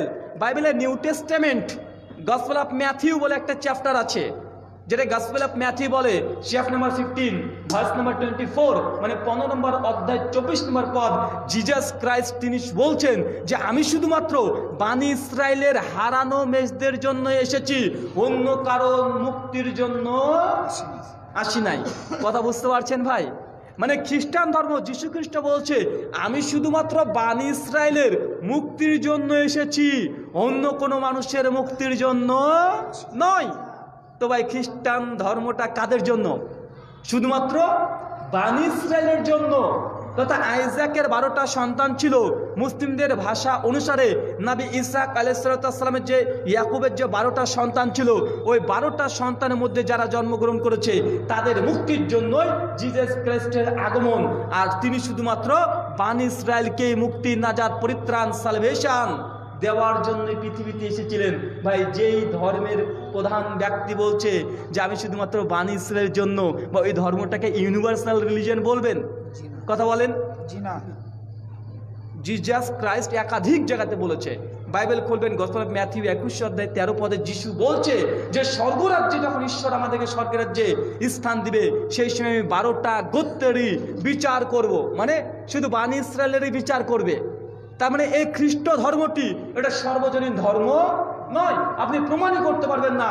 গোটা বাইবেলের 73টা বুকস আছে, এই 73টা বুকস আপনি পড়ে ফেলেন, কোনো জায়গাতে লেখা নেই যে খ্রিস্টান ধর্ম এটা সর্বজনীন ধর্ম, সমগ্র মানুষ জাতিকে নাজাত দিতে পারে, পরিত্রাণ দিতে পারে, সালভেশন দিতে পারে, কোনো জায়গাতে লেখা নেই। ইহুদিদের ধর্মগ্রন্থের নাম হচ্ছে তানাক। কি নাম বললাম? তানাক। তানাক। তানাক হচ্ছে মূলত বাইবেলের ওল্ড টেস্টামেন্টকে বলা হয় তানাক বা তানখা। বাইবেলের ওল্ড টেস্টামেন্ট তানাকের book of Deuteronomy chapter 33 verse 20, সেখানে একটা হিব্রুতে কথা আছে, মানে তানাক লেখা আছে কি ভাষায় জানেন ভাই? হিব্রু ভাষা, যেটাকে বলা হয় ইব্রানি। ওখানে পরিষ্কারভাবে লেখা আছে যে এলোহি বানি ইসরাইল এলোহি, যে আমাদের ঈশ্বর শুধুমাত্র বানি ইসরায়েলের ঈশ্বর। কথা বুঝতে পারছেন? গোটা বাইবেলের ওল্ড টেস্টামেন্ট পড়েন, বারবার বলা হয়েছে ইসরায়েল ঈশ্বর, তিনি তাদেরকে মুক্তি দিবেন, তাদেরকে পরিত্রাণ দিবেন। তথা ইহুদি ধর্মের মূলত যে ঈশ্বর, উনি শুধুমাত্র বানি ইসরায়েলের ঈশ্বর, সমগ্র মানুষ জাতিকে নাজাত দিতে পারে না। পৃথিবীর আর একটা বৃহত্তর ধর্ম আমাদের হিন্দু দাদারা আছে, তাদের ধর্ম কি সর্বজনীন ধর্ম? জি না। অনেকে বলে হিন্দু ধর্ম উদার। জি হ্যাঁ, হিন্দু ধর্ম উদার। তার মানে এই নয় যে হিন্দু ধর্ম সর্বজনীন ধর্ম। বলে হিন্দু ধর্ম, এই ধর্মটা একটা ব্যক্তিকেন্দ্রিক বা স্থান কেন্দ্রিক। পণ্ডিত জওহরলাল নেহেরু, তার একটা বই আছে দ্য ডিসকভারি অফ ইন্ডিয়া, পৃষ্ঠা 74 এবং 75 তিনি লিখছেন যে হিন্দু এটা আসলে কোনো ধর্মই নয়। এই হিন্দু শব্দটা প্রথম ব্যবহার করা হয় 1830 খ্রিস্টাব্দে, আর এটা প্রথম ব্যবহার করেছে ইংরেজ ব্রিটিশরা। ভারতে যারা অগ্নি পূজারী এবং মূর্তি পূজা করত, এদেরকে বোঝানোর জন্যই এই ব্রিটিশরা হিন্দু শব্দটা ব্যবহার করেছে। আর এনসাইক্লোপিডিয়া ব্রিটানিকা তারা বলতে চাইছে যে হিন্দু এটা আসলে কোনো ধর্মের নাম নয়, যারা সিন্ধু নদীর অববাহিকায় বাস করে তাদেরকে মূলত হিন্দু বলা হয়। মানে যারা ভারতবর্ষে বাস করে, এটা একটা ভৌগোলিক সংজ্ঞা, এটা কোনো রিলিজিয়নের নাম নয়। আর হিন্দু ধর্ম এটা সর্বজনীন ধর্ম নয়। আপনি গোটা রামায়ণ পড়েন, মহাভারত পড়েন, উপনিষদ পড়েন, বেদ পড়েন, যত ধর্মগ্রন্থ পড়বেন দেখবেন এই ধর্মগ্রন্থটি বারবার শুধু ভারতবর্ষ কেন্দ্রিক কথা বলছে।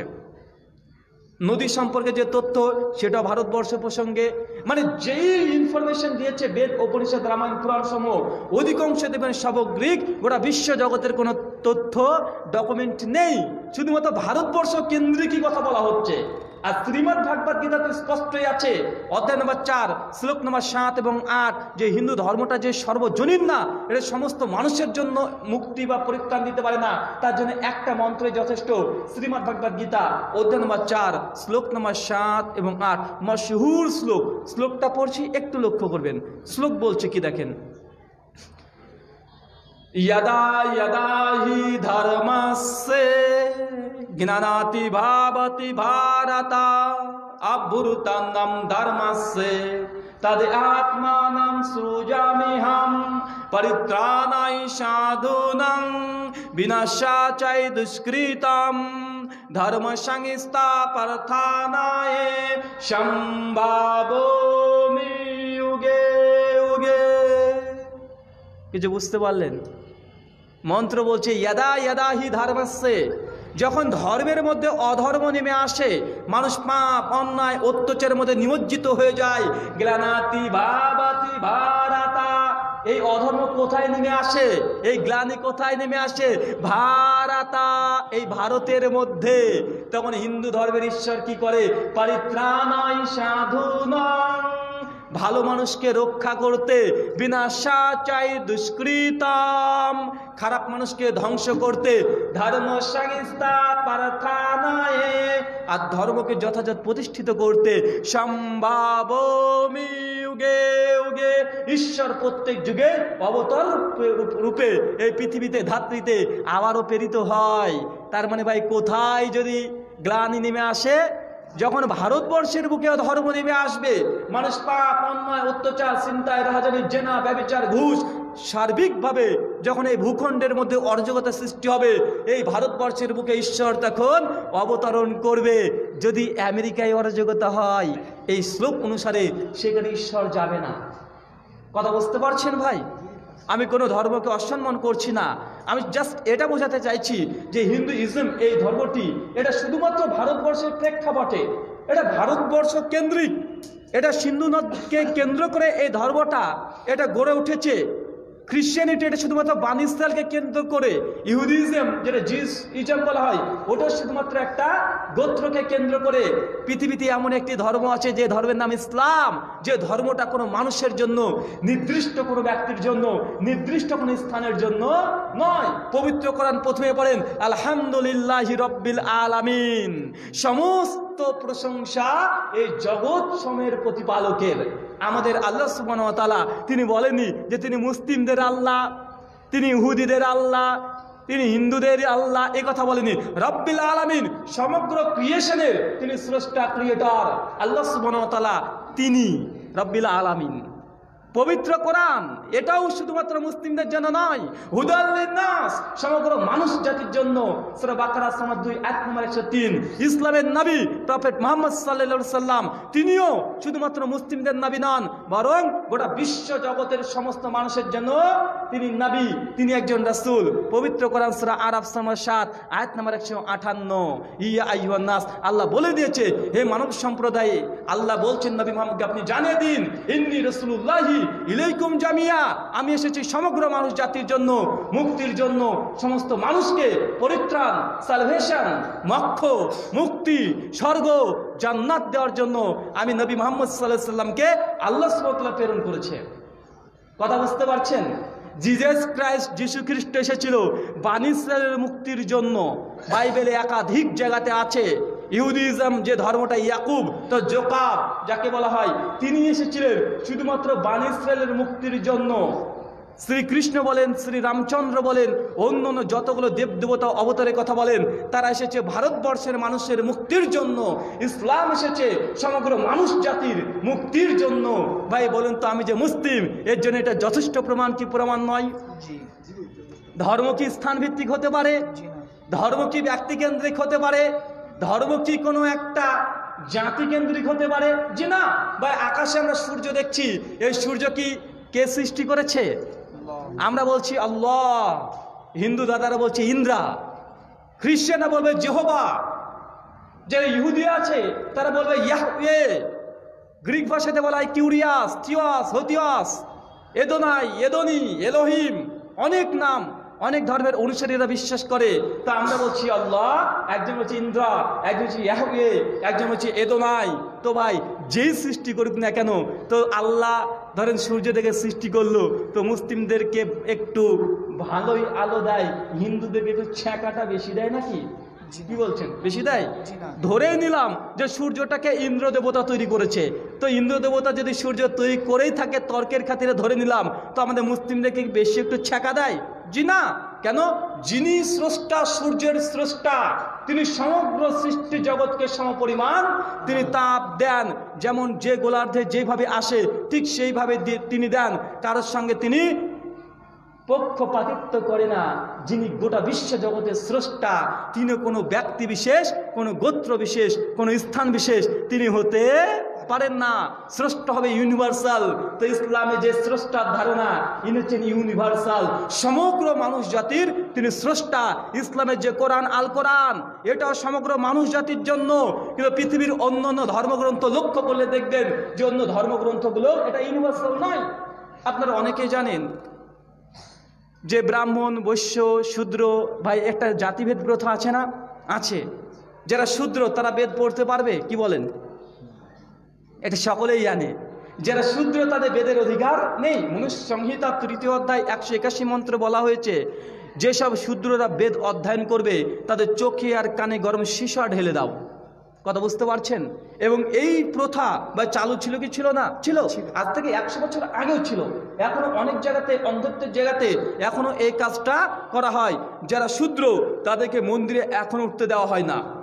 ভাই দেওয়া হয়? জি না। পৃথিবীর প্রত্যেকটা ধর্মগ্রন্থ কিন্তু একটা জাতি বিশেষ, কিন্তু ভাই পবিত্র কোরআন কি জাতি বিশেষ? জি না। আলোচ্য হুদাল লিন্নাস, সমগ্র মানুষ জাতির জন্য কোরআনকে অবতীর্ণ করা হয়েছে, হেদায়েতের জন্য, শুধু মুসলিমদের জন্য কোরআন নয়। আল্লাহ সুবহানাহু ওয়া তাআলা যে ইসলামকে দিয়েছে এর নামকরণটাও শ্রেষ্ঠ।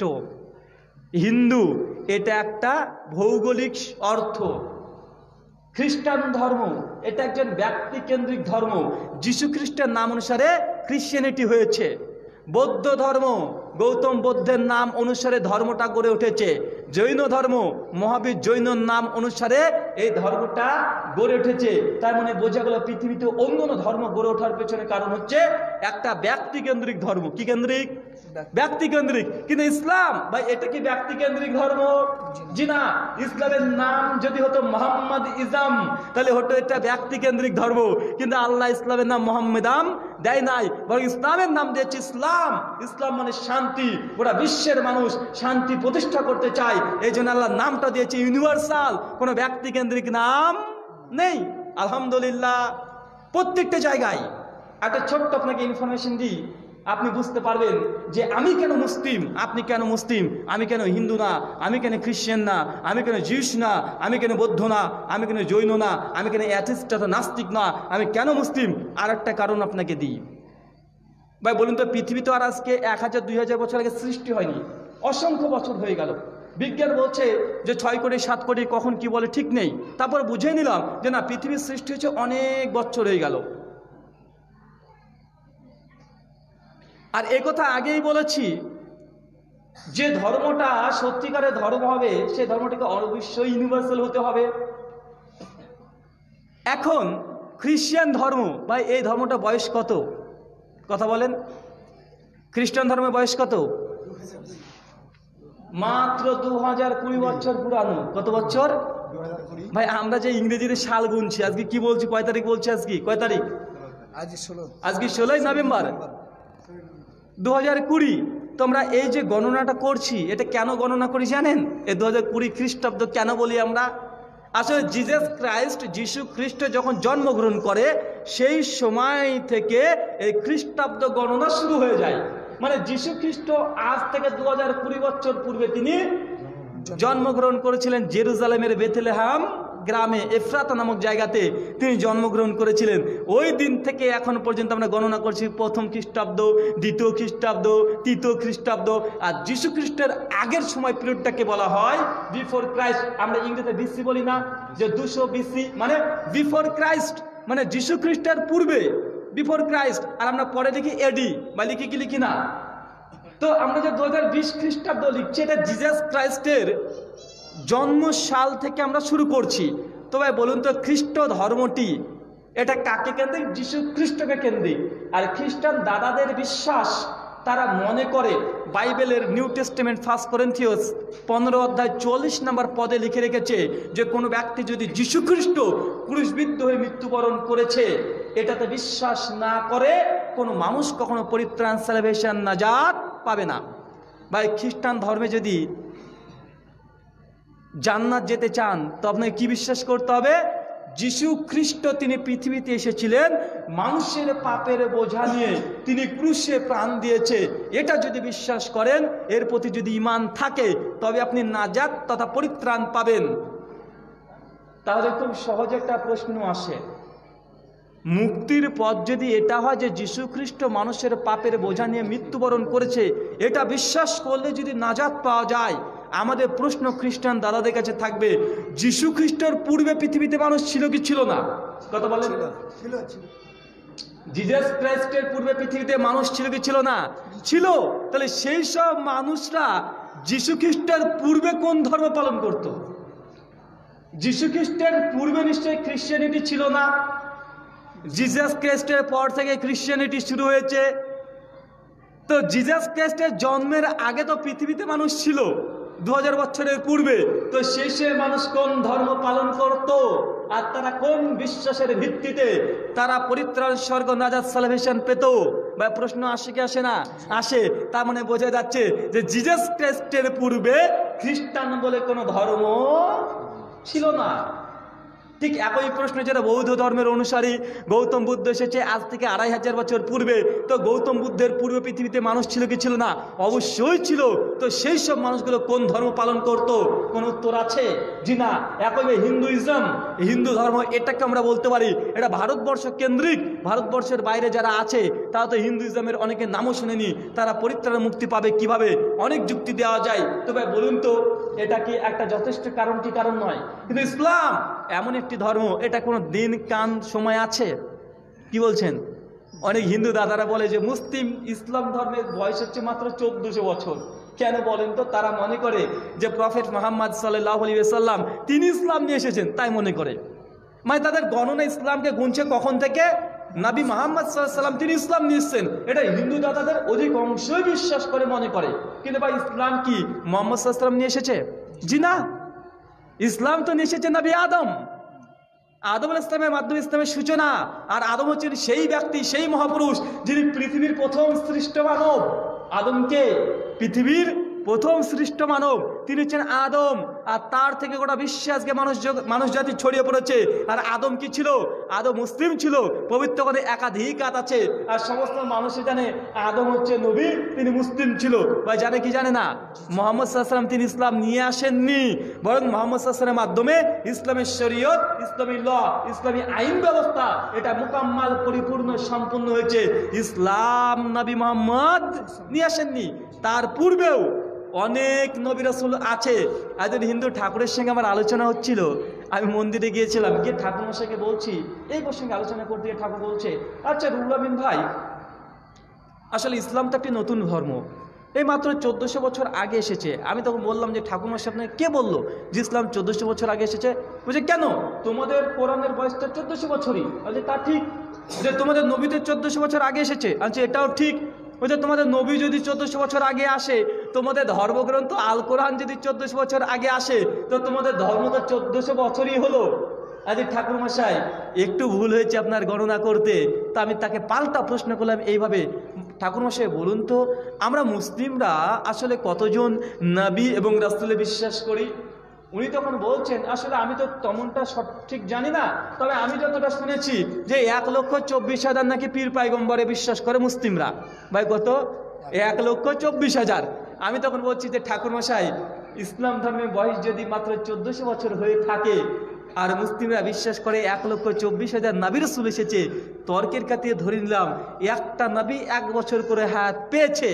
তো যদি 1,24,000 নবী রাসূলে মুসলিমরা বিশ্বাস করে আর একটা নবীর যদি 1 বছর করে হায়াত হয়, তো এই ইসলাম ধর্মের বয়স কত হওয়া উচিত বলেন? কমপক্ষে 1,24,000। উনি বলছে, আরে বিষয়টা আমি তো এইভাবে ভেবে দেখিনি। মানে উনারা মনে করছেন যে প্রফেট মুহাম্মদ সাল্লাল্লাহু আলাইহি সাল্লাম তিনি ইসলাম নিয়ে এসেছেন। জি না, এটা ভুল হচ্ছে। সব মুহাম্মদ সাল্লাল্লাহু আলাইহি ইসলাম নিয়ে আসেননি। ইসলাম তো নিয়ে এসেছেন নবী আদম আলাইহিস সালাম। আমরা মুসলিমরা নবী ইব্রাহিমকে বিশ্বাস করি কি করি না? জিসাস ক্রাইস্ট যীশু খ্রিস্টকে বিশ্বাস করি কি করি না? নবী নূহ আলাইহিস সালাম বা বিশ্বাস করি কি করি না? করি। তো এগুলো মুসলিমদের নবী। মুসলিমরা তথা ইসলাম ধর্ম এসেছে সৃষ্টির প্রথম দিন থেকে। যেই দিনে পৃথিবীতে মানুষ প্রথম পারে গেছে সেই দিন থেকে ইসলাম ধর্মের সূচনা। আর প্রফেট মুহাম্মদের মাধ্যমে ইসলাম ধর্মকে কমপ্লিট করা হয়েছে। ইসলাম কখনোই এটা নবাগত কোনো ধর্ম নয়। আরে ছোট জিনিস খণ্ডন করবো, রাগ করবেন? অনেক হিন্দু দাদারা বলে যে তাদের ধর্মটা খুব প্রাচীন। আমি সে হিন্দু ধর্মের সমালোচনা করছি না, আর আমি সমালোচনা করাটা পছন্দ করি না। আমি জাস্ট সত্য আপনার সামনে বলার চেষ্টা করছি। কেন মুসলিমদের প্রতি এত অভিযোগ আছে, আপনি পেপার খুলেন অভিযোগ, বই কেনেন অভিযোগ, আপনি নিউজ চ্যানেল দেখবেন তাও অভিযোগ। প্রত্যেকটা জায়গায় মুসলিমদেরকে আজকে মেন্টালিটি এত পেন দেওয়া হচ্ছে, আস্তে আস্তে সত্যতে পরিণত হয়ে যাবে। তাই আর নয়, আমাদের সত্যটা যাচাই করা আমাদের উচিত। আসলে হিন্দুইজমের বয়স কত জানেন? হিন্দু দাদারা বলে যে আমাদের 1,96,000 বছর হলো আমাদের এই সত্য যুগ, ত্রেতা যুগ, দাপর যুগ এগুলো। তো আমি বলি আসলে হিন্দু ধর্ম সর্বোচ্চ যদি আপনি চেষ্টা করেন 4,000 বছর হবে। কয় হাজার? 4,000। তথ্য দেখবেন, আমার যে গবেষণা আমি সংক্ষিপ্ত পরিসরে আপনাকে বলছি। তো হিন্দুইজমের যে ধর্মগ্রন্থ তার নাম কি ভাই বলেন? বেদাস, মানে বেদ। বেদ হচ্ছে সর্বোচ্চ ধর্মগ্রন্থ। বেদকে বলা হয় শ্রুতি, মানে স্রষ্টার মুখ নিঃসৃত বাণী। এটা শোনার মাধ্যমেই পৃথিবীতে আজকে এই অস্তিত্বে মানে কিতাব আকারে এসেছে। এটাকে বলা হয় শ্রুতি। মানুষ শুনে শুনে মুখস্থ করতে এই জন্য তো নামকরণ করা হয়েছে। তো যে কোনো হিন্দু দাদারকে জিজ্ঞাসা করবেন যে বেদ প্রথম যে ভাষাতে রচনা করা হয়েছে, বেদের ভাষাটা কি? কোন ভাষা ভাই? বেদের ভাষা কি? সংস্কৃত, তাই তো নাকি? সংস্কৃত ভাষাতে বেদ রচনা করা হয়েছে। আর হিন্দু দাদাদের দাবি যে পৃথিবীতে প্রথম যখন মনি ঋষি প্রথম পদার্পণ করে, প্রথম যে মনুকে জন্মগ্রহণ করে পৃথিবীতে, তখন এই বেদকে দেওয়া হয়। মানে বেদের বয়স যতদিন, মানুষ সৃষ্টির বয়স ততদিন, পৃথিবীর বয়স ততদিন। কথা বুঝতে পারছেন কি? মানে হিন্দু দাদাদের যে আর্গুমেন্ট বা তাদের যে দাবি, তারা বলতে চায় পৃথিবীতে প্রথম যখন মানুষ সৃষ্টি হয়েছে তখন থেকেই এই ভূখণ্ডে বেদ আছে। তার মানে বেদের বয়স যদি আমরা বের করে ফেলতে পারি তাহলে কি কি বের হবে? মানুষের মানে পৃথিবীর বয়সও পার হবে, মানে চলে আসবে, এবং হিন্দুইজমের বয়সটাও আমরা বুঝতে পারবো। তো আমি একটা ছোট্ট আপনাকে কথা বলি, ভাই বলুন তো, বেদ যদি সংস্কৃত ভাষাতে লিখে রাখা হয়, তাহলে আমরা যদি সংস্কৃত ভাষার বয়সটা বের করতে পারি, তাহলে আমরা হিন্দুইজমের বয়সটা বের করতে পারবো কি পারবো না? কারণ বেদ দেওয়া হয়েছে সংস্কৃত ভাষাতে। এখন সংস্কৃত ভাষার যদি বয়সটা আমরা অনুমান করে বের করতে পারি, তাহলে তো বেদের বয়স চলে আসলো। আর বেদের বয়স আসলে হিন্দু ধর্মের বয়সটা আসবে কি আসবে না? চলে আসবে। তো আমরা সংস্কৃত ভাষাতে গবেষণা করে আমরা দেখছি যে সংস্কৃত ভাষা আসলে এটা কোনো মূল ভাষা নয়, এটা ইন্দো ইউরোপিয়ান একটা প্রাচীন ভাষা আছে, ইন্দো ইউরোপিয়ান। এই ভাষাটা শাখাগত ভাষা আছে সংস্কৃত, আর একটা আছে সংস্কৃত। সংস্কৃতটা বিকৃত হয়েছে, মানে বিলুপ্ত হয়ে গেছে, সংস্কৃতটা এখনো আছে। আর এই প্রাচীন ইন্দো ইউরোপিয়ান ভাষা, এটা আজ থেকে মাত্র 5000 বছর আগে সৃষ্টি হয়। ক হাজার? মাত্র 5000 বয়স। যদি মনে করেন ব্রাদার রাহুল হোসেন ভুল ভাল কি উল্টা পাল্টা বলছে, কিছু না। এই দেখেন মোবাইল আছে, প্রত্যেকের হাতে মোবাইল আছে না নেই? মোবাইল আছে, ইন্টারনেটটা অন করেন, গুগলে চলে যান, লিখেন ওল্ডেস্ট ল্যাঙ্গুয়েজ। কি লিখবেন? Oldest language. যখনই এটা লিখবেন দেখবেন 13টা প্রাচীন ভাষার কথা বলা হবে। মানে যারা ভাষাবিদ, ভাষাকে নিয়ে গবেষণা করেছে, ওল্ডেস্ট ল্যাঙ্গুয়েজের মধ্যে 13টা ভাষাকে তারা বলছে প্রাচীন ভাষা। তার মধ্যে 3 নম্বরে দেখবেন সংস্কৃত ভাষাকে বলছে যে প্রাচীন ভাষা। আর এই ভাষাটা আজ থেকে 5000 বছর পূর্বে এসেছে। ভাই ক হাজার বছর পূর্বে?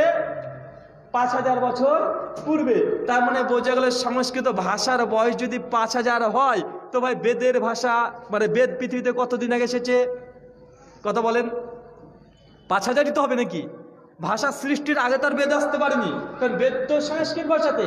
তো যখন ভাষায় যদি সৃষ্টি না হয়, ভাই বেদ আসা সম্ভব? জি না, আগে ভাষা সৃষ্টি হয়েছে, তারপরে তো ওই ভাষাতে ঈশ্বর বেদ দিয়েছে। তো সংস্কৃত ভাষার যদি বয়স মাত্র 5000 বছর হয়, তো বেদের বয়স কত হবে? 5000। আর হিন্দু দাদাদের দাবি পৃথিবীতে প্রথম যখন মানুষ পদার্পণ করে তখন থেকেই নাকি বেদ এই পৃথিবীতে বিদ্যমান। এটা সৃষ্টির প্রথম দিন থেকে এসেছে। ভাই এটা কি প্রমাণ বহন করেন ইসলাম গ্রহণের বা ইসলামের শ্রেষ্ঠত্বের? কেন? নামকরণটাও ভিন্ন। আলহামদুলিল্লাহ, আপনাকে অসংখ্য যৌক্তিক প্রমাণ, ঐতিহাসিক প্রমাণ আমরা দেখাতে পারি, যেখান থেকে ইসলামের সত্যতা প্রমাণ হওয়াটা 100% প্রমাণিত হওয়াটা এর মধ্যে বিন্দু পরিমাণে কোনো সন্দেহ অবকাশ নেই। আর একটা তথ্য দিই, একটা নৈতিক তথ্য। একজন খ্রিস্টান, তিনি ইসলাম কবুল করেছেন। তা আমি জীবনী পড়ছিলাম, একটা আর্টিকেল পড়ছিলাম। তো তাকে যখন প্রশ্ন করা হয়েছে যে আপনি কেন খ্রিশ্চানিটি ছেড়ে আপনি ইসলাম কবুল করলেন, উনি একজন ইংল্যান্ডের একজন ব্যক্তি, সাধারণ একজন ঘরের ব্যক্তি। তো উনি তখন তার জীবনী বলছেন যে দাদা আমি আসলে ইসলাম কবুল করেছি এমন কিছু দেখে নয়, জাস্ট একটা জিনিস দেখে আমি ইসলাম কবুল করেছি। তাকে জিজ্ঞাসা করে কোন জিনিসটা? ওই যে দাদা দেখুন আমি আসলে ফলের ব্যবসায়িক, বিভিন্ন ফ্রুটস আমি বিক্রি করতাম। আর ফ্রুটসের আমার যে দোকানটা ছিল, আমি হকারির মতো মানে ভ্যান রিক্সা এই জাতীয় জিনিসে পরে ফ্রুটস বিক্রি করতাম ঠেলা গাড়িতে। তো আমি আমি বিশেষ করে ফ্রাইডে, শুক্রবারে আমি একটা বারে জুমা মসজিদ আছে, ওই মসজিদের সামনে আমি দোকান দিতাম। আর ওই সময়তে বিভিন্ন মুসলিমরা এসে ফলগুলো কিনতো শুক্রবার। তো উনি বলছেন যে একদা আমি মসজিদে প্রতিনিয়ত প্রতিদিন যেমনভাবে আমি ব্যবসা করি ঠিক ওইভাবে ব্যবসা করছি। তারপরে সলাতের জন্য ঢুকেছে, তো সামনে কোনো আর কাতারে জায়গা নেই। শুক্রবার, বুঝতে পারছেন তো, সামনে কাতারের জায়গা নেই। একদম ওই ব্যক্তি গিয়েছে তো গিয়েছে, গিয়ে দেখছে যে কোনো জায়গা নেই। তো একদম পেছনের কাতারে তিনি দাঁড়িয়েছেন, পেছনের কাতারে দাঁড়িয়েছেন। আর তার পাশেই দেখছে যে তার পাশে যে আরেকজন তার ফ্রেন্ড ফলালা একজন মুসলিম ছিল, সেও মসজিদে তাদের সঙ্গে ঢুকে অজু করে মসজিদে ঢুকে পড়েছে আর ওদের ওই কাতারে দাঁড়িয়েছে নামাজ পড়তে। যখন এই সিনটা দিচ্ছে সে বলছে ওর অন্তরে একটা দাগ কেটেছে যে আশ্চর্য, আমার সঙ্গে ফল বিক্রেতা একজন ব্যক্তি, একজন থার্ড পার্সন একজন ব্যক্তি, সে সালাত আদায় করার জন্য মসজিদে গিয়েছে, গিয়ে এমন একজন প্রভাবশালী ব্যক্তির পাশে দাঁড়িয়েছে, তাদের সঙ্গে কাঁধ পায়ের সঙ্গে পা লাগিয়ে তার নামাজ পড়ছে। আমি আশ্চর্য হয়েছি, এটা কিভাবে সম্ভব? ভাই পৃথিবীতে কোনো ধর্মের মধ্যে আছে দেখেছেন? ভাই আপনি কোটিপতি হন, সমস্যা নেই, আপনাদের এলাকার সবচেয়ে বড় যদি মেম্বারও থাকে, সেই মেম্বার যদি জুমার মসজিদ বা যে কোনো ওয়াক্তে সলাতে যায়, উনি মেম্বার জানি, ওনার অনেক ক্ষমতা সেটাও জানি, অনেক টাকা সেটাও জানি, অনেক বড় শিক্ষিত এটাও জানি, উনি ব্যারিস্টার ডিগ্রি পাস করতে পারে এটাও জানি, কিন্তু ভাই নামাজ কে পড়াবে বলেন? নামাজ কে পড়বে? যে কোরআন সবচেয়ে বেশি জানি, ভালো জানি, শুদ্ধভাবে পাঠ করতে পারে সেই তো পড়াবে নাকি? উনি তখন বলছেন যে এত বড় ধনী একজন ব্যক্তি, প্রভাবশালী ব্যক্তি, এই ব্যক্তির পাশে ফল আলাই সে দাঁড়িয়ে গেল, এটা দেখে সে অবাক হয়েছে। বলছে এটা আবার কি ধর্ম যে আমাদের মতো একটা সাধারণ মানুষের পাশে দাঁড়িয়ে নামাজ পড়ছে? উনি আশ্চর্য হয়ে তখন তার ওই বন্ধুকে বলছে যে বন্ধু, যে তুমি যে ওই ব্যক্তির পেছনে দাঁড়িয়ে মানে পাশে দাঁড়িয়ে নামাজ পড়লে, তোমাকে কি কিছু বললো না? উনি তখন বলেছে একটা কথা, ফল আলার একটা কথাতে। ওই তার ফল আলা বন্ধু ইসলাম কবুল করেছে। উনি বলছেন যে বন্ধু, আমরা যখন আল্লাহর ঘর মসজিদে ঢুকি, যখন ইমাম সাহেব বলে আল্লাহু আকবার, তো এক আল্লাহু আকবার যখন আমরা বলছি, মসজিদে যত মুসল্লি আছে প্রত্যেকটা মুসলিমের আর কোনো পরিচয় নেই, একটাই পরিচয়, সে হচ্ছে আব্দুল্লাহ, আল্লাহর গোলাম। আপনি মেম্বার হতে পারেন, প্রধানমন্ত্রী হতে পারেন, কিন্তু নামাজে যে তাকবীর একবার পড়ে যায়, আপনি কার গোলাম? আল্লাহর গোলাম। আপনি আল্লাহর গোলাম। একটা রিক্সা চালক কার গোলাম? আল্লাহর গোলাম। কোনো ভেদাভেদ তখন আর থাকে না। একজন মানুষ যখন সালাত আদায় করছে, কাঁধে কাঁধ পায়ে পা লাগিয়ে সে সালাত আদায় করে। আরো অনেকগুলো ঘটনা আছে, শুধুমাত্র আপনি যদি দেখেন যে অন্য খ্রিস্টানরা ইসলাম যখন কবুল করছে, ইহুদিরা ইসলাম কবুল করছে, তারা কারণ দেখায়, আশ্চর্য হয়ে যাবে তাদের কারণগুলো শুনলে। তাই ইসলামের নৈতিকতা দেখে তারা আশ্চর্য হয়েছে, কি এমন ধর্ম? আরে কাঁধে কাঁধ লাগিয়ে দাঁড়াচ্ছে, এবং ধনী গরিব বড় লোক ছোট লোক কোনো কিছু নেই, একটা ঘরে নামাজ পড়ছে সবাই কাঁধ লাগিয়ে। আশ্চর্য। বাইবেলের একটা কমেন্টারি আছে, আমি কিছুদিন আগে দেখেছেন যে খ্রিস্টানদের সঙ্গে দুটো বিতর্ক ছিল, আজ থেকে 1 মাস আগে 5 এবং 6 তারিখে আপনার সোশ্যাল মিডিয়া হয়তো অনেকে দেখেছেন যে মোহাম্মদ সাল্লাল্লাহু সাল্লামের ভবিষ্যৎবাণী বাইবেলে আছে না নেই। আলহামদুলিল্লাহ আমরা সফলতার সঙ্গে আলোচনাটা শেষ করতে পেরেছি। ইন্টারনেটে গেলে আপনারা দেখতে পাবেন যে খ্রিস্টানদের সঙ্গে 2 দিন পর পর আমাদের বিতর্ক ছিল কলকাতাতে, তাদের গির্জাতে গিয়ে আমরা আলোচনাটা করে এসেছি। তো আমি সেই গবেষণা করতে গিয়ে একটা আজীব তথ্য পেয়েছিলাম। বাইবেলে একটা অধ্যায় আছে, এবং একজন ইহুদি তিনি খ্রিস্টান ধর্ম ইসলাম ধর্ম গ্রহণ করেছে, তাই কারণ যখন জানতে চেয়েছে, তিনি ঠিক এই তথ্যটা দিয়েছেন। তিনি বলছেন যে আমাদের বাইবেলের একটা অধ্যায় আছে, বুক অফ সিফনিয়া, অধ্যায় নাম্বার 3, পদ নাম্বার মানে ভার্স নাম্বার 9 আর 10, দুটো ভার্স বাইবেল যা দেখে চাচ্ছি আপনারা খুলে দেখতে পারেন। ভাই এখন ধোঁকা দিয়ে প্রতারণা করে আলোচনা করার যুগ আর নাই। এখনই আপনি মোবাইলটা খুলবেন, প্লে স্টোরে চলে যাবেন, লিখবেন বাংলা বাইবেল, ভাই পাবেন কি পাবেন না? পাবেন তো নাকি?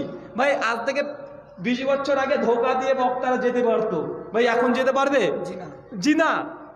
এখন প্রত্যেকটা মানুষের হাতে মোবাইল আছে, গুগলে চলে যান, লিখেন Bangla Bible, English Bible, Hindi Bible, যা ইচ্ছা তাই লিখেন, ভাই বাইবেল পাবেন কি পাবেন না? ভাই আমার কাছেও বাইবেল আছে, আমার মোবাইলে আছে। আমার শুরুতে মোবাইলে দেখেন প্রথমে ভারতবর্ষের সংবিধান, প্রথমে তারপরে শ্রীমদ্ ভাগবত গীতা, তারপরে বাংলা বাইবেল, তারপরে হাদিস, তারপরে কোরআন, তারপরে আরও আছে ত্রিপিটক, মানে সবগুলো আছে। তো আপনি বাইবেল যদি এখনই খোলেন, বাইবেল একটা অধ্যায় আছে বুক অফ সিফনিয়া, 3য় অধ্যায়, মন্ত্র নম্বর 9 আর 10, এটা যদি যে কেউ যদি আপনারা পড়েন আপনারাও আশ্চর্য হয়ে যাবেন। এখানে এমন একটা ভবিষ্যৎবাণী করা হয়েছে যে আশ্চর্য হওয়ারই কথা। 3য় অধ্যায় 8 এবং 9 নম্বর পদ আপনার সামনে পড়ছি, দেখেন। এখানে একটা মানে কন্টেস্ট একটা আছে, মানে ইহুদিদের পুরো ঈশ্বর এত রাগা রেগে গেছে, কারণ তারা ঈশ্বরকে বাদ দিয়ে তারা মূর্তি পূজা করেছে, এই জন্য ঈশ্বর তিনি রেগে গেছেন। কাদের ঈশ্বর? ইহুদিদের ঈশ্বর রেগে গেছেন। রেগে কি বলছে দেখেন, তখন আমি অন্য জাতির লোকদের পরিবর্তন করব, যাতে তারা শুদ্ধ মুখে শুদ্ধ ভাষায় প্রভুকে ডাকে, তারা কাঁধে কাঁধ দিয়ে একজন লোকের মতো মিলিত হয়ে আমাকে উপাসনা করবে। এটা বাংলা পড়লাম, ইংলিশটা আছে আরো বিস্তারিত। এখানে যে কথাটা বলছে যে বনী ইসরাইল ঈশ্বর ইহুদিদের উপরে এত রেগে গেছে যে তারা স্বয়ং জেরুজালেমের মধ্যে সেই সময় মূর্তি পূজা করতে শুরু করেছিল, গরু ছাগলকে তারা ভগবান হিসেবে পুজো করতে লেগেছিল। সেই জন্য ঈশ্বর বলছে আমি তাদের উপরে এতই রাগান্বিত যে আমি একটা জেন্টাইলদের মধ্যে থেকে, মূর্খদের মধ্যে থেকে একটা জাতি সৃষ্টি করব, যে জাতি তারা শুদ্ধ ভাষায় আমার উপাসনা করবে। ভাই কিসের কথা বলছে? শুদ্ধ ভাষা অ্যারাবিক, আরবি। একমাত্র মুসলিমরাই গোটা বিশ্ব জগতে একটা ভাষাতেই তারা উপাসনা করে, সেটা আরবি ভাষায়। সৌদি আরবে যান, আলহামদুলিল্লাহ রব্বিল আলামিনই পড়ে, অন্য কিছু পড়ে? অন্য কিছু পড়ে না, গোটা বিশ্ব। আর তারপরে বলছে যে এই জাতি যখন উপাসনা করবে, আমার ঈশ্বর উপাসনা করবে, তারা কাঁধে কাঁধ লাগিয়ে পায়ে পা লাগিয়ে উপাসনা করবে। ভাই পৃথিবীতে কোন মানুষগুলো কাঁধে কাঁধ পায়ে পা লাগিয়ে উপাসনা করে? কারা? আমরা মুসলিমরা। মানে খ্রিস্টান, জিস ধর্মের, ইহুদি ধর্মের ঈশ্বর পরিষ্কারভাবে বলে দিচ্ছে যে আমি তোমাদের পরিবর্তে একটা জাতিকে সাম্রাজ্য দিয়ে দেবো, ক্ষমতা দিয়ে দেবো, যাদের দুটো বৈশিষ্ট্য হচ্ছে এটা, যে তারা কাঁধে কাঁধ লাগিয়ে আমার উপাসনা করবে আর বিশুদ্ধ ভাষায় তারা আমার উপাসনা করবে। ভাই খ্রিস্টানিটি বাইবেল যদি একাধিকবার যদি পড়েন, দেখবেন বারবার ইসলামের দিকে আসার কথা বলছে, যে ইসলামের দিকে তোমাদেরকে ফিরে যেতে 100% হবে। আলহামদুলিল্লাহ। মহান সত্তা আল্লাহর কাছে দোয়া, এই প্রার্থনা, আল্লাহ সুবহানাহু ওয়া তাআলা তুমি আমাদেরকে সত্য বোঝার, সত্য জানার এবং সত্যের উপরে প্রতিষ্ঠিত হওয়ার তৌফিক দান করো। আল্লাহুম্মা আমিন। জি, প্রশ্ন করুন। জাযাকাল্লাহু খাইর। এখন প্রশ্ন উত্তর পর্ব শুরু হবে। শ্রোতাবৃন্দর কাছে আমার অনুরোধ, প্রশ্ন করবেন। যে আলোচনা করলেন রাহুল ভাই আজকের যে বিষয়, সেই বিষয়ে প্রশ্ন করতে পারেন। কোনো এমন প্রশ্ন করবেন না বিতর্কিত, আপনার জানার জন্য প্রশ্ন করবেন। যা এমন আছে যে জানি কিন্তু ভাবছেন যে প্রশ্নটা ফাঁসাবো বা পারবে না, এরকম না। জানার জন্য করবেন এবং সংক্ষিপ্ত আকারে প্রশ্নটা করবেন, মূল কথা থেকে প্রশ্নটা করবেন, ঠিক আছে? আর এক ভাই একটাই প্রশ্ন করবেন, অন্য ভাইকে সুযোগ দিবেন, ঠিক আছে? প্রশ্ন করতে পারবেন। ভলেন্টিয়ার মাইক্রোফোনের দিকে নিয়ে যান, বলে দিলাম একটা প্রশ্ন করবেন, আর এক ভাইকে সুযোগ দিবেন। আশরাফুল বিশ্বাসের দিকে হাত তুলেছে।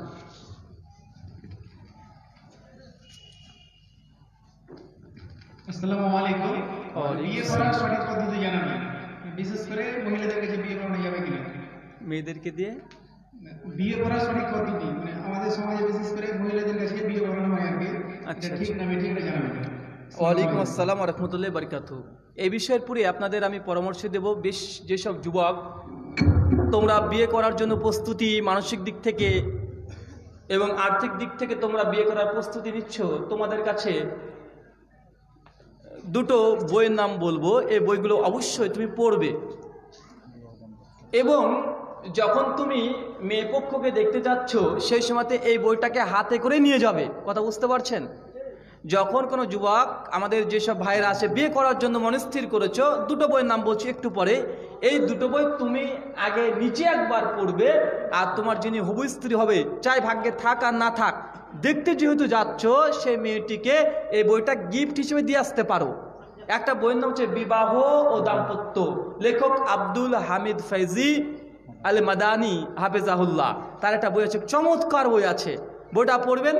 যারা নতুন বিয়ে করতে চলছেন তাদেরও ভালো লাগবে, আর যাকে বিয়ে করতে যাচ্ছেন সে পড়লেও দিন শরীয়ত এটা বুঝতে পারবে যে কোনটা বিয়ের সঠিক পদ্ধতি, বিয়েতে কি করতে হয়, কোনটা করণীয়, কোনটা বর্জনীয়। আর একটা বই আছে আল্লামা নাসরুদ্দিন আলবানী রহিমাহুল্লাহর, বইটার নাম হচ্ছে আদাবুজ জিফা, মানে বাসর রাতের আদর্শ বইটার নাম।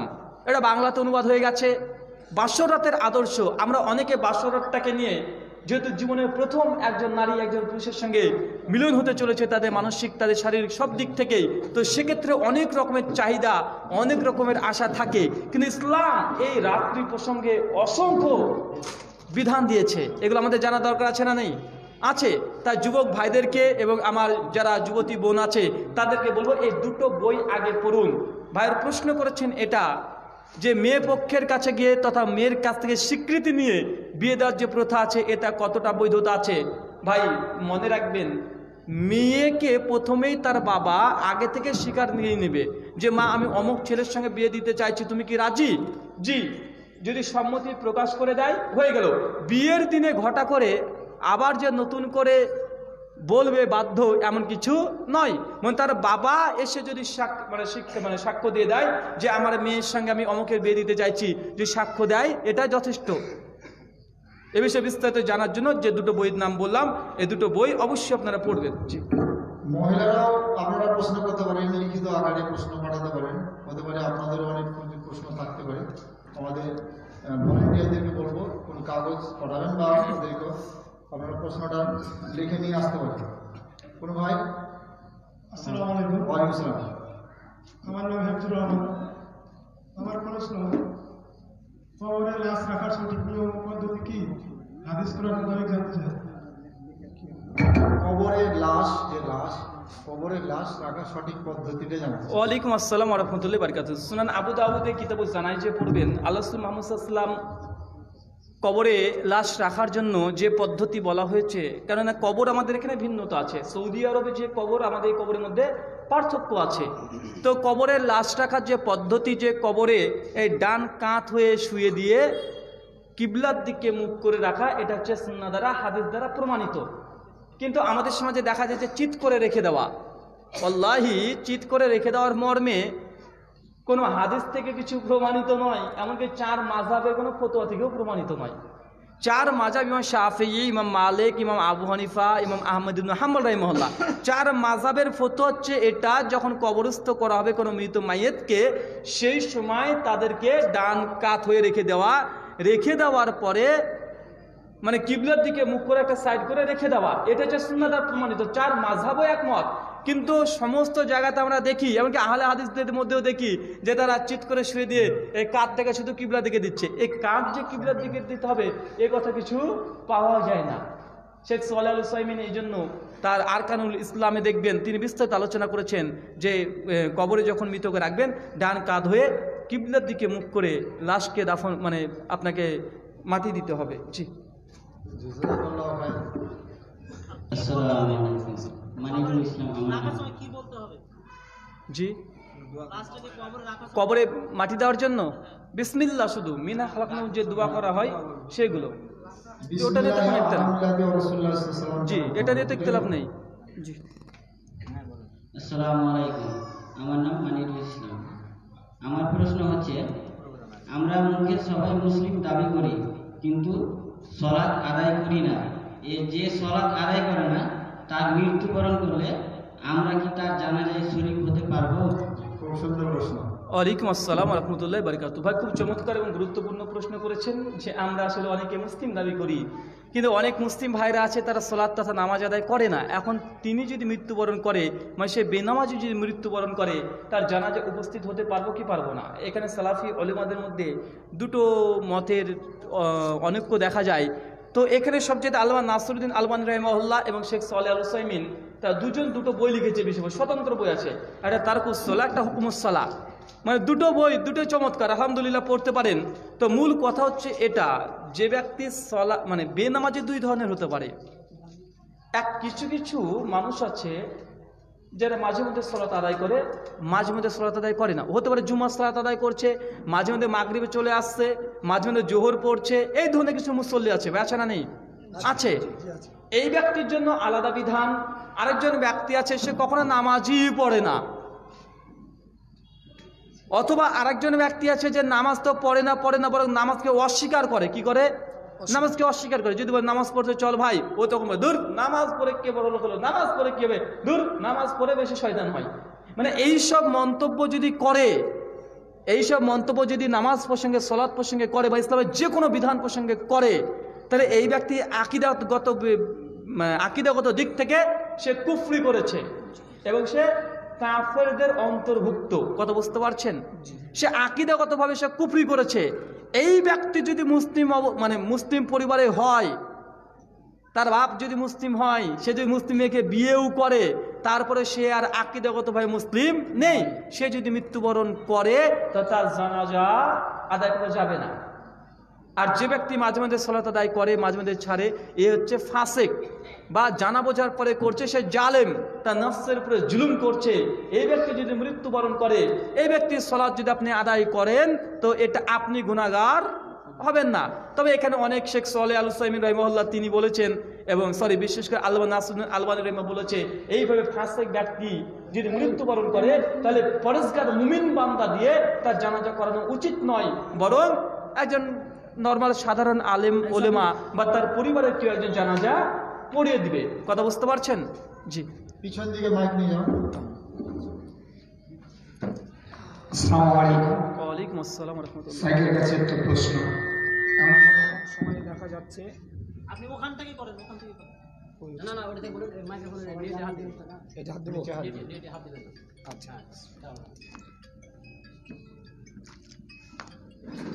সুইচ অফ করে দিয়েছেন ওখানে। এখন বর্তমান সময়ে দেখা যাচ্ছে কিছু অসুস্থ ব্যক্তি যারা চেয়ারে বসে সালাত আদায় করছে কাতারের মধ্যে, তো চেয়ারের জন্য কাতারও সঠিক সোজা হচ্ছে না, বা এরকম একটা গ্যাপ থেকে যাচ্ছে। তো চেয়ারে সালাত আদায় করার সঠিক পদ্ধতি বা উনি কীভাবে আদায় করবেন? অসুস্থ ব্যক্তি রুকু করতে পারছেন না, সিজদায় দিতে পারছেন না, তো একটু দয়া করে এই ব্যাপারে বলবেন। মসজিদের চেয়ার যে এখন সালাত আদায় করছে। ওয়ালাইকুম আসসালাম ওয়া রাহমাতুল্লাহি ওয়া বারাকাতুহু। ভাই একটা প্রশ্ন করেছেন এবং গুরুত্বপূর্ণ প্রশ্ন, যে আমাদের সমাজে দেখা যায় অনেক মানুষ আছে তারা চেয়ারে বসে সালাত আদায় করে। এক্ষেত্রে শরীয়তের কতটা এখানে শরীয়ত আমাদেরকে ছাড় দিয়েছে সে বিষয়ে জানতে চেয়েছেন। প্রথম কথা হচ্ছে এটা ভাই, যে চেয়ারে বসে যদি কেউ নামাজ পড়তে চায় এটা শর্ত সাপেক্ষে এটা অনুমোদিত। কি বললাম? শর্ত সাপেক্ষে অনুমোদিত। কিন্তু এটাকে সার্বিকভাবে সর্বজনীনভাবে যদি আপনি চেয়ারে সালাত আদায় করেন এটা তার অনুমোদিত নয়। পবিত্র কোরআন সূরা নিসা সুরা 4 আয়াত নম্বর 101, 2, 3, 4 একাধিক আয়াত দেখেন, তাফসীর ইবনে কাসিরের ব্যাখ্যাগুলো পড়েন। আছে একটা মানুষ সে সাধারণত দাঁড়িয়ে সালাত আদায় করবে, নামাজের মধ্যে দাঁড়ানো কিয়াম করা এটা একটা ফরজ বিধান। এটা অত সহজে একটা ফরজ বিধান এটা লঙ্ঘন করা যায় না। নামাজের একটা রুকুনের মধ্যে, একটা ফরজের মধ্যে বা দাঁড়ানোর একটা অংশ কি অংশ নয়? অংশ। তো এটা অত সহজে মানসিক বা রহিত হয় না। রহিত হওয়ার জন্য বা মানসিক হওয়ার জন্য বা এটা মানে বিপক্ষে যে আপনি যান, এটা অবশ্যই আপনাকে একটা কারণ, যথেষ্ট কারণ হতে হবে। মুহাম্মদ সাল্লাল্লাহু আলাইহি সাল্লাম তিনি উটের পিঠেও সালাত আদায় করেছেন। সহিহ বুখারী হাদিস 901, 2, 3। তিনি উটের পিঠে করে তিনি হজও করেছেন। সহিহ মুসলিমের যদি হাজ অধ্যায় পড়েন, জাবের বিন আব্দুল্লাহ রাদিয়াল্লাহু তাআলা আনহু তিনি বর্ণনা করেছেন। তো এগুলো বিশেষ কারণে তিনি এগুলো করেছেন। তাই নামাজের জন্য কিয়াম করা যেমন দাঁড়ানো একটা শর্ত, যদি আপনি দাঁড়ানোর মতো সামর্থ্য না থাকেন সেই সময় বসে সালাত আদায় করতে পারেন। বসেও যদি সামর্থ্য না থাকে আপনি শুয়েও করতে পারেন। সেটাও যদি না থাকে তারপরে ইশারাতে করার অনুমোদন আছে না? নেই, আছে।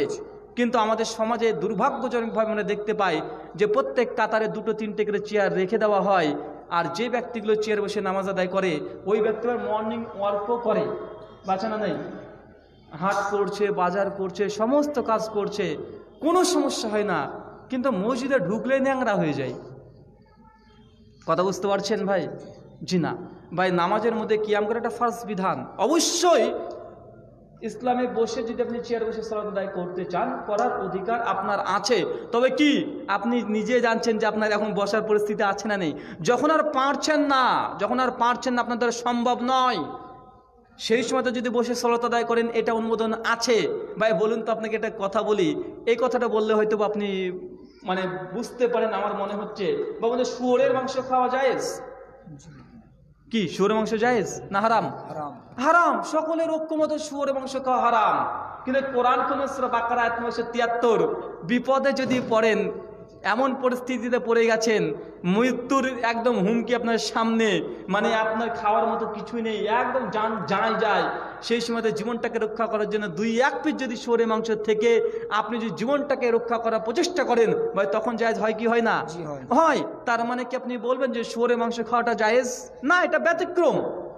ঠিক একইভাবে নামাজের জন্য কিয়ামটা শর্ত। আপনি পারছেন না, উপায় নাই, আপনি মাজলুম, আপনার দ্বারা সম্ভব নয়। যদি আপনি না বসেন তাহলে আপনার দাঁড়ানো সম্ভব নয়। এরকম পরিস্থিতি যদি সৃষ্টি হয়, ঠিক সেই সময়তে আপনি বসে সালাত আদায় করতে পারবেন। কিন্তু যদি স্বাভাবিক পারছেন কিন্তু অলসতা করছেন, ভাই আপনি একজন ফাসেক মুসল্লি হিসেবে বিবেচিত হবেন। মনে রাখবেন নামাজ, রোজা, হজ, যাকাত এগুলো সব ইখলাস, আপনার বিশুদ্ধ নিয়াত আল্লাহ সন্তুষ্টির জন্যই করতে হয়, লোক দেখানো নয়। নামাজ পড়লে যে আল্লাহ কবুল করে এ কথাও সঠিক নয়, কুরবানি করলে যে আল্লাহ কবুল করবে এটাও সঠিক নয়।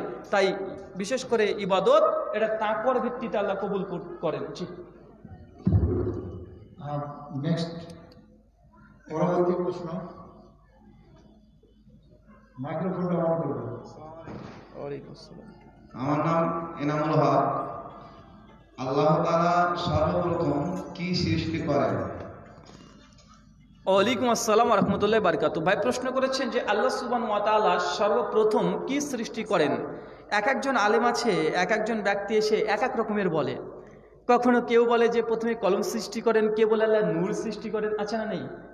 আসলে কোরআন এবং হাদিস যদি ঘাটেন, কোরআনে এই মর্মে কিছু পাওয়া যায় না। কোরআনে ইঙ্গিত পাওয়া যায় একটা আয়াতে, সূরা কালামের একটা আয়াত দিয়ে। হাদিস থেকে ইন টোটাল 7টা জিনিস প্রথম সৃষ্টি করেছেন এই মর্মে বর্ণনা আছে। ইমাম ইবনু কাসির রাহিমাহুল্লাহ আল বিদায়া ওয়ান নিহায়া 3য় খণ্ডে তিনি আলোচনা করেছেন কিছু কিছু জায়গায় কিছু কিছু হাদিস আছে যে আল্লাহ সুবহানাহু ওয়া তাআলা সর্বপ্রথম সৃষ্টি করেন আকল। কি আকল? বিবেক। কিছু জায়গাতে আসছে যে আল্লাহ প্রথম সৃষ্টি করেন আল কালাম মানে কলম। কিছু জায়গায় আসছে যে আল্লাহ সুবহানাহু ওয়া তাআলা প্রথম সৃষ্টি করেন মানুষের জ্ঞান, ইলম। মানে এক এক জায়গায় এক এক রকমের বর্ণনা আসছে। আল্লামা ইমাম ইবনু কাসির রাহিমাহুল্লাহ সমস্ত বর্ণনাগুলোকে নিয়ে এসে তিনি সাবটা লিখে দিয়েছেন, সবগুলো যায়িফ এবং মওযু, একটাও সহি না। শুধু একটাকে সহি বলেছেন। সে সুনান তিরমিজি 3095 নম্বর হাদিসে এসেছে যে আল্লাহ সর্বপ্রথম যেটা সৃষ্টি করে আল কালাম তথা কলমকে সৃষ্টি করেছেন। সুনান তিরমিজির তাকদীর অধ্যায় যাবেন, কলমকে আল্লাহ সুবহানাহু ওয়া তাআলা প্রথম সৃষ্টি করেন। তারপরে বলেন, হে কলম তুমি লিখতে শুরু করো। কলম জিজ্ঞাসা করে আল্লাহ কি লিখবো? তো প্রথম থেকে শেষ পর্যন্ত বিস্তারিত বিবরণ বিস্তীর্ণভাবে তুমি লিখতে শুরু করো। কলম তখন লিখতে শুরু করলো। আর কিছু কিছু বর্ণনা বলা হয় যে আল্লাহ প্রথম নবী নূর সৃষ্টি করেছে। ভাই এই মর্মে কোনো সহি তো দূরের কথা, কোনো যায়িফ হাদিসে পাওয়া যায় না। কিছু হাদিস আছে জাল, মওযু। ভাই মওযু হাদিস কখনো দলিল হতে পারে? জাবের বিন আব্দুল্লাহ থেকে তারা দলিল পেশ করে যে আউয়াল মা খালাকাল কালাম নূরি, এই যে হাদিসটা বলে এই হাদিসটা সহি নয়, এটা নিতান্তই জাল এবং সমস্ত ওলেমাদের ঐক্যমতে জাল। তাই এ কথা সঠিক নয় যে নবী নূর প্রথম সৃষ্টি করে, এ কথা সঠিক নয়। কলম সৃষ্টি করে, সুন্নাহ দ্বারা প্রমাণিত।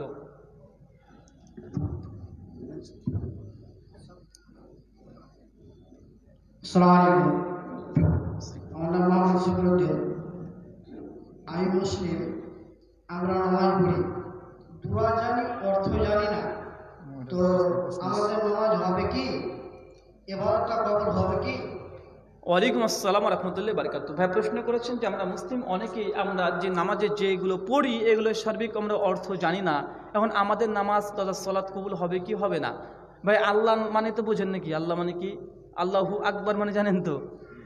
যে নামাজ কবুল হওয়ার জন্য এটা শর্ত নয় যে আপনি কি বলছেন এই সমস্ত অর্থ জানতে হবে, এটা শর্ত নয়। তবে হ্যাঁ, এটা জেনে রাখা, জানলে আপনার কি নামাজের প্রতি ভয় ভীতি, আল্লাহ সন্তুষ্টি, ভয় ভীতি, একাগ্রতা এগুলো বৃদ্ধি পায়, কনসেন্ট্রেট এটা বৃদ্ধি পায়। এটা জানাটা অবশ্যই ভালো আপনার নামাজের কনসেন্ট্রেট বৃদ্ধি করার জন্য। তবে এগুলো যদি না জানেন আপনার নামাজের কোনো ক্ষতি হবে না, ইনশাল্লাহ আপনার নামাজের সম্পূর্ণই হবে। জি, মহিলাদের কাছ থেকে প্রশ্ন এসেছে মেসেজের মাধ্যমে। একজন মহিলা আমার বন্ধু, স্বামী মৃত্যুবরণ করার পরে মহিলাদের নাকের ফুল খুলে ফেলা কি বাধ্যতামূলক? নাকের দুল, নাকের চুড়ি। ওয়ালাইকুম আসসালাম রহমতুল্লাহ বারকাতুহু। এক বোন প্রশ্ন করেছেন যদি স্বামী মৃত্যুবরণ করে তাহলে আমাদের সমাজে একটা প্রচলিত একটা পদ্ধতি আছে, তাদের নাক ফুল, কানের দুল এগুলোকে খুলে নেওয়া হয়, হাতের বালা, চুড়ি, পলা এগুলো খুলে নেওয়া হয়। এটাকে ইসলামে বাধ্যতামূলক। জীবন যদি স্বামী যদি মৃত্যুবরণ করে সেক্ষেত্রে এই নাক মাছিগুলো, কানের দুলগুলো, সোনার ভালো ভালো বড় বড় অলংকারগুলো, হাতের বালা এগুলো সমস্ত কিছু খোলার খোলার জন্য আল্লাহ রাসূল মুহাম্মদ সাল্লাল্লাহু আলাইহি ওয়াসাল্লাম তিনি বলেছেন। সুনান আবু দাউদে স্পষ্ট বেশ কিছু হাদিস পাওয়া যায় যে এগুলো পরা যাবে না, কিন্তু এটা সারা জীবনকার জন্য নয়। হিন্দুইজমে আছে বা তখনকার দিনে ছিল, যদি কোনো নারী জীবিত অবস্থায় স্বামী মারা যায় তো সে নারীকে টাকলু করে দিতে হবে, চুলগুলোকে কেটে ছোট করে দিতে হবে, সারা জীবন সাদা পোশাক পরতে হবে, সে আর কখনো বিবাহ করতে পারবে না। পরবর্তী সময় বিদ্যাসাগর এসে আবার বিবাহ বিশেষ করে বিবাহ বিধবা বিধবা বিবাহটাকে আবার নতুন করে তিনি চালু করেন। তো ইসলাম এমনটা বলেনি। ইসলাম বলেছে কোনো নারী যদি জীবন্ত অবস্থায় স্বামী মৃত্যুবরণ করে শুধুমাত্র ইদ্যত পিরিয়ড পর্যন্ত, শুধু ইদ্যত কাল পর্যন্ত সে এই অবস্থায় থাকবে 4 মাস 10 দিন। 4 মাস 10 দিন শেষ হয়ে যাবে, সঙ্গে সঙ্গে সেই নারীটা আবার নতুন করে বেনারসি শাড়ি পরতে পারে, এত বড় বড় মালা পরতে পারে, এত বড় কানে দুল পরতে পারে, কোনো সমস্যা নেই। তবে এই শোক পালন 4 মাস 10 দিনের জন্য, সারা জীবনকার জন্য নয়। জি, মহিলাদের গোসলের ব্যাপারে, মৃত্যু হলে গোসলের ব্যাপারে একটু ব্যাখ্যা জানতে চেয়েছি, এই দুটো প্রশ্ন ছিল। ওয়ালাইকুম আসসালাম ওয়া রাহমাতুল্লাহি ওয়া বারাকাতুহু। গোসলের ব্যাপারে কি জানতে চাচ্ছেন বুঝলাম না, তবে মনে রাখেন মৃত্যুবরণ করার জি, মায়েতকে গোসল দেওয়ার জন্য যদি স্ত্রী মারা যায় তার স্বামী গোসল দিতে পারে। আমাদের সমাজে প্রচলিত আছে যে না, যদি স্ত্রী মারা যায় তার স্বামী গোসল দিতে পারবে না, এ কথা সঠিক নয়, বরং এটাই সঠিক কথা। আল্লাহ রাসূল নিজে আয়েশা রাদিয়াল্লাহু তাআলা আনহাকে বলেছিলেন যে তুমি, মানে তিনি এই নসিহত করে গিয়েছেন যদি আমি মৃত্যুবরণ করি তাহলে আপনি আমাকে গোসল দেবেন, এই কথা আমাদের আয়েশা রাদিয়াল্লাহু তাআলা না বলেছেন। সুনান আবু দাউদ তিরমিজি হাদিস পাওয়া যায়। এমনকি আবু বকর রাদিয়াল্লাহু তাআলা আনহুর পরিবার থেকেও অনেকে আছে, আলী রাদিয়াল্লাহু তাআলার পরিবার থেকে অনেকে আছে যে তার স্বামী স্ত্রী একে অপরকে মৃত্যুর পরে গোসল দিয়েছে। তাই এটা সঠিক একদম। যদি স্বামী চায় তার মৃত স্ত্রীকে গোসল দিবে, এটাও পারে, স্ত্রীও তার স্বামীকে গোসল দিয়াতে পারে, আর এটাই বেশি ভালো। জি, আরেকটা প্রশ্ন একজন মহিলা করেছে যে আমরা অনেক মহিলা পালিয়ে গিয়ে কোর্টে বিবাহ করছে, এই কোর্টে বিবাহ শরীয়ত কি বলে? ওয়ালাইকুম আসসালাম ওয়া রাহমাতুল্লাহি ওয়া বারাকাতুহু। বোন প্রশ্ন করেছেন যে অনেক মেয়ে পালিয়ে গিয়ে কোর্টে বিবাহ করছে, তো এটা কতটা যুক্তিযুক্ত? ভাই বলুন তো, এই যে পালিয়ে যাওয়া এটা কি ভালো কাজ? প্রথমেই তো খারাপ। কি বলছেন ভাই? শুরু করছেন খারাপ দিয়ে, আবার কোর্ট পর্যন্ত গিয়ে হুজুরের কাছে ফতোয়া, এবার কি? প্রথমে মানে বলছেন যে ভাই আমি মদ খেয়ে জেনা করেছি, আমার বিচার কি? মানে মদও খেয়েছে, জেনাও করেছে, হুজুরের কাছেও এসছে, আবার বিচার চাইছে। আশ্চর্য বিষয়। প্রথম কথা হচ্ছে এটা যে পালিয়ে গিয়ে বিয়ে করা, প্রথমে পালানোটা ইসলামে হারাম। একটা মেয়ে সে পালিয়ে যাচ্ছে, অন্য ছেলের সঙ্গে বিবাহ করছে, এটা বাপ মার কতটা কষ্ট হয় জানেন? কতটা কষ্ট হয় যে মেয়েটাকে তার বাবা কষ্ট করে, তার মা কষ্ট করে, তার ভাই কষ্ট করে, বোন কষ্ট করে পরিবারের মতো একটা মানে মানুষ করছে, বড় করছে, কিন্তু হঠাৎই একটা মেয়ে তার বাবা মা পিতা মাতা সকলকে উপেক্ষা করে সে বিয়ে করছে অন্য একটা ছেলেকে। এই কষ্ট যে কত বড় কষ্ট, যখন ওই যে মেয়েটা পালিয়ে গিয়ে বিয়ে করেছে সে যখন মা নিচে হবে, তার মেয়ে যখন পালাবে তখন বুঝতে পারবে। যে ছেলে একটা মেয়েকে নিয়ে পালিয়ে যাচ্ছে, এই ছেলে তখন বুঝতে পারবে যে পালিয়ে গিয়ে বিয়ে করা কত খারাপ বা কতটা পিতামাতার কষ্ট পায়। যখন সে নিজে বাপ হবে, যখন নিজের মেয়ে যখন পালাবে, সে তখন বুঝতে হবে কতটা খারাপ। কিন্তু আবেগ হচ্ছে অন্ধত্ব। তো বোন প্রথমে বলি যে বিয়ে, আপনি যদি পালিয়ে গিয়ে বিয়ে করেন, সুনান তিরমিজি আবু দাউদের হাদিস আম্মাজান আয়েশা রাদিয়াল্লাহু তাআলা থেকে হাদিস বর্ণনা আছে, লা নিকা ইল্লা ওয়ালি, সেই বিবাহ বৈধ নাই যে বিয়েতে মেয়েদের কোনো ওয়ালি নেই। মানে তার বাপ যদি সম্মতি না দেয়, আপনি কোর্টে কেন, নরেন্দ্র মোদী সরকার এসে যদি আপনার বিয়ে দিয়ে দেয়, আপনার বিয়েটা বৈধ না। কথা বুঝতে পারছেন কি? যদি বিয়ে নারী করতে চায় তার বাপ, তার ওয়ালি, যদি বাপ না থাকে বড় ভাই, মানে তার ওয়ালি লাগবে। ওয়ালি যদি সম্মতি না দেয় তো কোর্ট কি, নরেন্দ্র মোদী সরকার যদি আসে, তবুও সেই নারীর বিবাহটা বৈধ নয়, হারাম বিবাহ। যদি শারীরিক সম্পর্ক করেন, এটা হারাম অবস্থাতেই আছে। তাই যারা এই কাজটা করেছে অনাতি বিলম্বে আপনাদেরকে তওবা ইস্তেগফার করে পিতামাতার সম্মতি নিয়ে আবার অন্তত পক্ষে কিছু মরনা দিয়ে হলেও অন্তত বিয়েটাও শুদ্ধ করা উচিত, নাহলে মরার পরে ফেরেশতার কবরের হাতুড়ির বাড়ি খাবেন। নেক্সট কোশ্চেন সামনের দিক থেকে। আসসালামু আলাইকুম, আমার নাম হাবিব মোস্তফা। আমি জানতে চাইছি যে আপনি কয়েকটা সিরিজ তৈরি করেছিলেন বাইবেলের নিয়ে, পর্নোগ্রাফি নিয়ে, তো ওই যে খারাপ কথাগুলো বাইবেলে আছে সেগুলো কিভাবে আসলো? সেগুলো কি কোনো খ্রিস্টান বিশেষজ্ঞরা পরবর্তীতে লিপিবদ্ধ করেছিল, নাকি যখন বাইবেল এসেছিল প্রথম রূপে সেভাবেই ওগুলো এসেছিল? একইভাবে বেদের ক্ষেত্রে বিভিন্ন খারাপ কথা আছে, তো সেগুলো কি কোনো বিশেষজ্ঞরা লিখেছে, নাকি যখন এসেছিল সেভাবেই ওগুলো এসেছে? ওয়ালাইকুম আসসালাম ওয়া রাহমাতুল্লাহি ওয়া বারাকাতুহু। ভাই খুব চমৎকার প্রশ্ন করেছেন। তিনি প্রশ্ন করেছেন এটা, মানে আমি একটা সিরিজ ভিডিও করেছিলাম, 30টা আমি ভিডিও, আমার একটা এপিসোড আছে 30টা ভিডিও। যে খ্রিস্টান ধর্ম বলে একটা পর্ব করেছেন 30টা, তো ওখানে একটা পর্ব ছিল যে খ্রিস্টান ধর্মে পর্নোগ্রাফি। তো খ্রিস্টান ধর্মে বাইবেলে book of Genesis, book of Leviticus, এই 4টে প্রথম 5টা অধ্যায়ে এমন নিকৃষ্ট কথা আছে, আপনার আশ্চর্য হবেন। কি লেখা আছে জানেন? নবী লুত আলাইহিস সালাম, নাম শুনেননি ভাই? শুনেছেন তো? নবী লুত তথা প্রফেট লুত আলাইহিস সালাম, উনি নাকি উনার 2 মেয়ের সঙ্গে জেনা করেছিল, নাউজুবিল্লাহ মিন জালিক, এবং বাচ্চা প্রসব হয়েছিল, নাউজুবিল্লাহ মিন জালিক, এই কথা লেখা আছে। নবী ইয়াকুব আলাইহিস সালাম নাকি তার নিজের আপন বৌমার সঙ্গে ধর্ষণ করেছিল, নাউজুবিল্লাহ মিন জালিক। নবী দাউদ আলাইহিস সালাম নাকি তিনি একটা নারীকে গোসল করতে অবস্থায় দেখেছিলেন, তো তার উলঙ্গ শরীর থেকে তিনি কন্ট্রোল করতে পারেনি, তাকে তুলে নিয়ে এসে বাড়িতে ধর্ষণ করেছে। এইসব কথাগুলো লেখা আছে বাইবেলে, এখন পর্যন্ত বাইবেলে লেখা আছে। তো এই কথাগুলো বাইবেলে কিভাবে আসলো? ভাইয়ের প্রশ্ন, ভাই এটা আসা, আমরা অতগুলো ইতিহাস এখন বলতে পারবো না, সংক্ষিপ্তভাবে আপনাকে ইতিহাসটা বলি কেন আসলো। কারণ ক্রিশ্চিয়ানিটিতে বিশ্বাস করা হয় পৃথিবীতে যত মানুষ জন্মগ্রহণ করেছে সবাই পাপী, সবাই পাপী। শুধুমাত্র একজন পাপ করেনি, তার নাম জিজাস ক্রাইস্ট, যিশু খ্রিস্ট। খ্রিস্টানরা ফেথ, এটা বিশ্বাস, ইমান, যে যিশু খ্রিস্ট তিনি হচ্ছেন নাপাক, তিনি কোনো পাপ করেননি। বাকি যতগুলো নবী রাসূল এসেছে সবাই পাপ করেছে। তাই সমস্ত নবীদের পাপ প্রমাণ করার জন্য তারা এইসব মিথ্যা ঘটনাগুলো লিখেছে। যদি হচ্ছে জিজাস ক্রাইস্ট যে পাপ করেনি, যিশু খ্রিস্ট, এটা বাইবেল থেকে প্রমাণিত নয়। আমাদের একটা এপিসোড আছে যে যিশু খ্রিস্ট কতগুলো পাপ করেছে। উনি মিথ্যা কথা বলেছেন, নারীদেরকে নিয়ে তিনি রাস্তা দিবারাত্রি ঘুরে বেড়াতেন, তিনি মদ খেতেন। আমি দেখবেন অনেক তথ্য দিয়েছি বাইবেল থেকেই। জি, আশা করি সেটি স্পষ্ট হয়েছে। জি, আসসালামু আলাইকুম। ওয়ালাইকুম আসসালাম। আমার নাম আব্দুল আলিম। আমার কাছে প্রশ্ন হচ্ছে যে মাল্টি লেভেল মার্কেটিং এই বিজনেস হালাল নাকি হারাম? জি ভাই, প্রশ্ন করেছেন, তবে এই প্রশ্নের উত্তর আমরা এই মুহূর্তে দিতে পারবো না। আগে আসলে আপনি যে মার্কেটিংয়ের ব্যবস্থাটা, মানে যে মার্কেটিংটা করছেন, এগুলো আগে আমাদের সামনে খোলামেলা বলতে হবে, কারণ এক একটা মার্কেটিং সিস্টেম এক এক রকমের।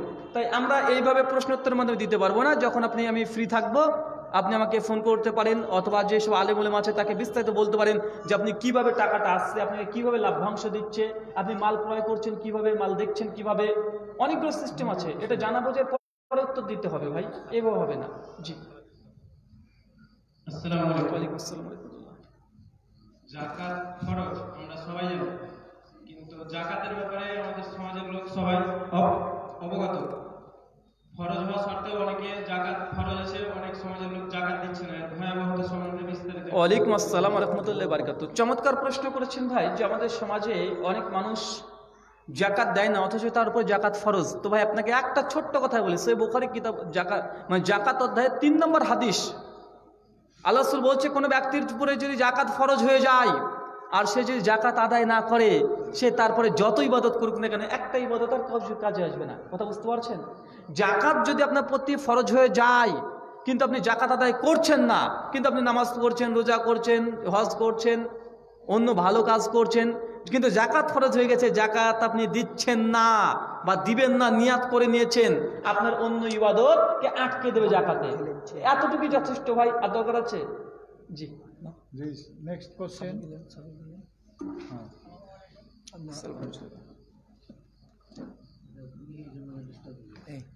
আসসালামু আলাইকুম। ওয়ালাইকুম আসসালাম ওয়া রাহমাতুল্লাহ। আমি একটা জিনিস জানতে চাই, এই যে সাড়ে কথা রাত্রি আমরা জাগি, আমরা 23, 25, 27, 29 আমরা এখানে জাগি, কিন্তু সৌদি আরবে ওদের একদিন আগে হয়। তো আমরা ওই এতে আমরা অনুসরণ করে চলবো না, আমরা এখানকার এতে আমরা চলবো, এটাই আমরা জানতে চাই। একটু ঘোষণা, এখানে প্রোগ্রাম আলহামদুলিল্লাহ শ্রোতাগণ খুব নিশ্চুপ এবং এর সাথে মানে কেয়ারফুলি মনোযোগ সহকারে শুনছেন এবং আমাদের আলোচকগণ আপনাদেরকে কিছু দিতে পারছেন। তো যাই হোক, এখানে খরচার একটা ব্যাপার হয়েছে, আপনারা যতটা পারবেন সহযোগিতা করবেন কমিটিকে। বাইরে থেকে কাউকে হাত নেই এখানে, এবং চাওয়াও হয়নি। আপনারা এসছেন, ধরুন যে সহযোগিতা আপনারা করলে আপনারাও উপকারে আসবে, সকলেরই উপকারে চলে আসবে।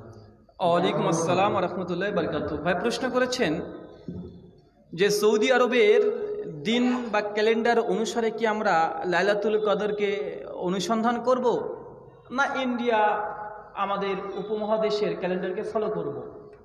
কেননা দেখা যায় যে সৌদি আরবে একদিন আগেই চাঁদ উঠে যায়। তো সৌদি আরবে যেদিন 22টা রোজা, আমাদের ভারতে সেদিন 21টা রোজা। সৌদি আরবে যেদিন 23টা রোজা, আমাদের ভারতে সেদিন 22টা রোজা। তো সৌদিতে যেদিন জোড় হয়, আমাদের এখানে বেজোড় হয়। আমাদের এখানে যখন বেজোড়, সৌদিতে জোড়। তখন কোনটা ফলো করব? ভাই আপনাকে ইসলাম এই জন্য বলে, ইসলাম হচ্ছে ইউনিভার্সাল, এবং যত রকমের সমস্যা আছে, প্রবলেম আছে, কোরআন এবং সুন্নাতে তার সমস্ত কিছুর সলিউশন আলহামদুলিল্লাহ মজুদ আছে। সেই বুখারী খুলেন, হাদিস নাম্বার 2014, 15, 16 বিশ্বনবী তিনি বলেছেন যে তোমরা লাইলাতুল কদরকে অনুসন্ধান করো শেষ দশকে। কয় দশকে? শেষ দশকে। এবং বিশ্বনবী লাইলাতুল কদর তিনি অনুসন্ধান করতেন শেষ 10টা দিন, শেষ 10টা রাত্রি তিনি কি করতেন? লাইলাতুল কদরকে অনুসন্ধান করতেন, এবং তিনি ইতিকাফে মসজিদে ঢুকে যেতেন। তো আপনাকে যদি লাইলাতুল কদরের ওই ফজিলতটা নিতে হয়, তাহলে আপনার উচিত কি ভাই? শেষ 10টা দিন। তবে আল্লাহ রাসূল তিনি চাইছিলেন যে উম্মতের জন্য যেন এটা সহজ হয়ে যায়। তারপর তিনি বলতেন তুমি বেজোড় সংখ্যকগুলো রাত্রি জাগরণ করো। তো ভাই যেহেতু আমাদের মধ্যে এখন সমস্যা দেখা দিচ্ছে যে সৌদির জোর হলে আমাদের বেজোড়, তো আমরা যদি সত্যিই লাইলাতুল কদর চাই তো কি করব? শেষ 10টা দিন জাগবো। আল্লাহ রাসূলের আমল এটা, কথা বুঝতে পারছেন ভাই? আল্লাহ রাসূল কি আমল করেছে? শেষ 10টা। তো শেষ 10টা যদি আপনি জাগেন, তা আপনারা কোনো সমস্যা আছে? কোনো সমস্যা নেই ভাই, সলিউশন হাদিসে আছে আলহামদুলিল্লাহ। জি, পরবর্তী প্রশ্ন পিছন দিক থেকে কেউ থাকলে, আগের দিক থেকে প্রশ্ন হয়েছে তো আমরা শেষ করে দেব প্রোগ্রাম। আর পিছন দিকে ওই একজন গামছা নিয়ে যাও। ওই আরেকটা প্রশ্ন ওই মেয়েদের ওখানেই থেকে গেছে একটা প্রশ্ন, যে মেয়েটা যেটা প্রশ্ন করেছিল সেখানে প্রশ্নটা ছিল যে মেয়ে পালিয়ে যাওয়ার ছিল, এবং প্রশ্নটা করেছিল যে অলির ক্ষেত্রে মেয়ের অলিকে দেখা হয় আর ছেলের অলিকে কেন দেখা হয় না, প্রশ্নটা ছুটে গেছে। ওয়ালাইকুম আসসালাম ওয়া রাহমাতুল্লাহি ওয়া বারাকাতুহু। ভাই প্রশ্ন করেছেন যে মেয়েদের তো বিবাহের জন্য অলি লাগে, কিন্তু ছেলেদের অলি লাগে কেন?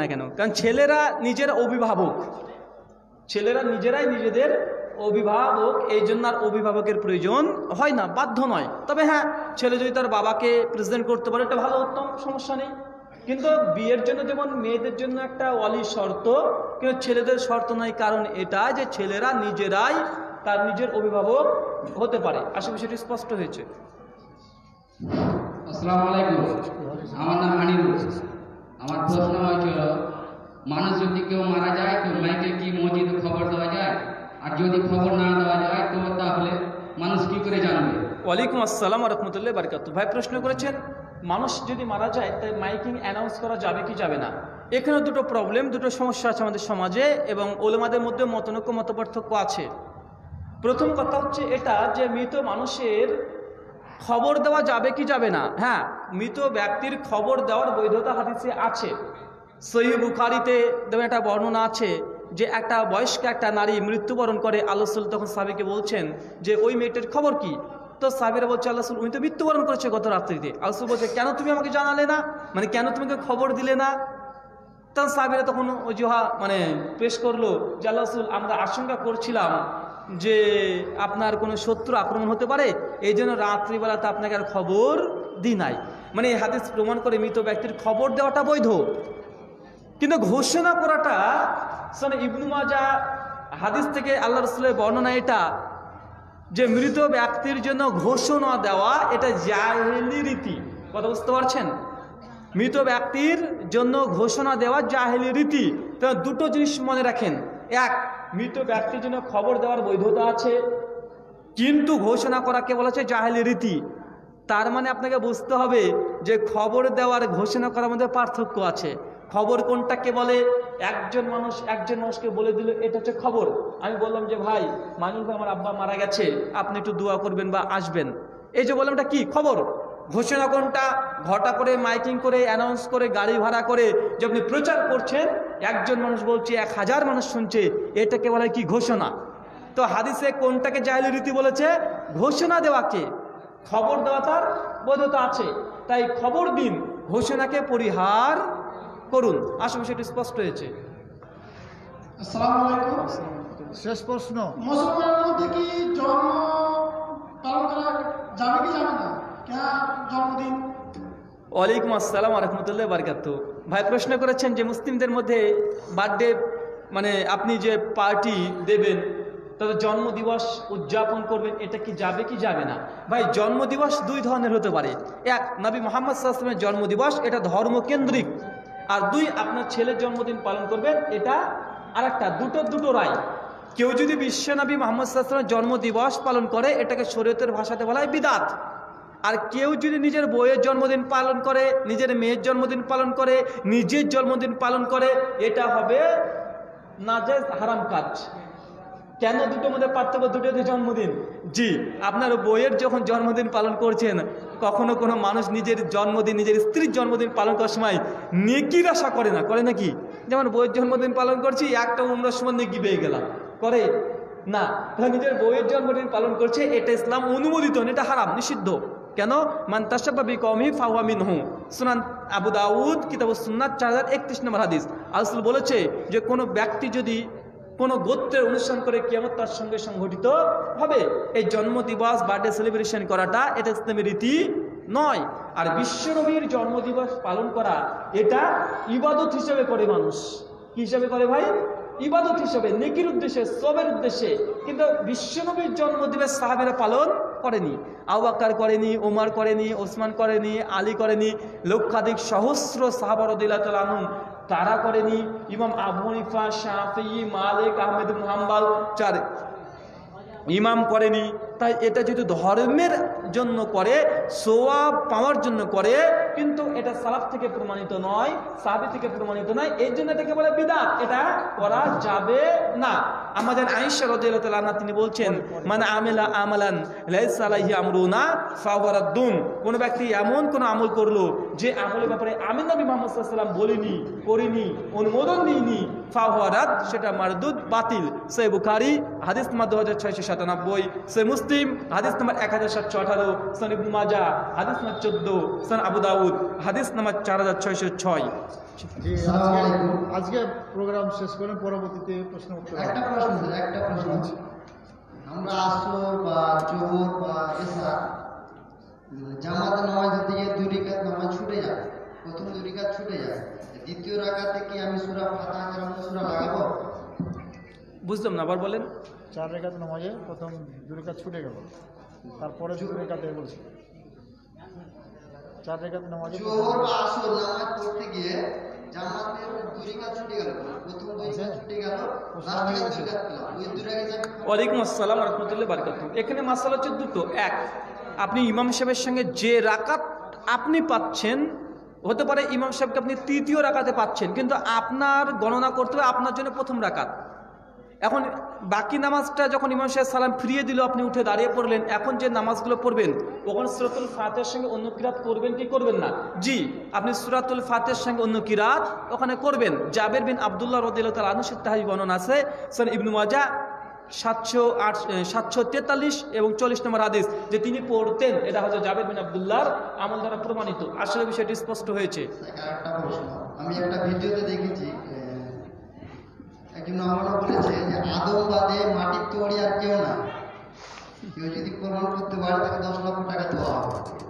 ভাই একজন ভাই প্রশ্ন করেছেন আমাদেরকে যে নবী আদম ছাড়া আর কেউ মাটির তৈরি নয়, শুধু নবী আদম হচ্ছে মাটির তৈরি। কেউ যদি মানে প্রমাণ করে দিতে পারে তাহলে তাকে 10 লক্ষ টাকা দিবে। তো ভাই কে ওই লোকটাকে ধরে নিয়েছেন 10 লাখ টাকা নিই, আপনাদেরকে কিছু দেব? কোরআন থেকেই সকলে যায় নবী আদম তো মাটির তৈরি ঠিকই আছে। আরেকজন নবীর কথা কোরআন থেকে দেখিয়ে দিই।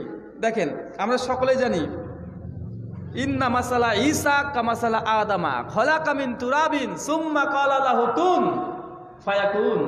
কোন নবীর ব্যাপারে আছে? নবী ঈসা আলাইহিস সালামের ব্যাপারে। সূরা ইমরান সূরা নম্বর 3 আয়াত নম্বর 59 আল্লাহ বলছে, নিশ্চয় ঈশার দৃষ্টান্ত হচ্ছে নবী আদমের মতো। আদমকে যেমন মাটি থেকে তৈরি করেছি, সৃষ্টি করেছি, আমি নবী ঈশাকেও মাটি থেকে সৃষ্টি করেছি। সুম্মা ক্বালা লাহু কুন, অতঃপর আমি বললাম কুন মানে হও, আর অমৃতা ফায়াকুন, হয়ে গেল। তো ভাই ও হুজুরের কাছে লাখ টাকা 10 লাখ টাকা নিয়ে আসেন, যে শেষ প্রশ্ন ভাইয়ের,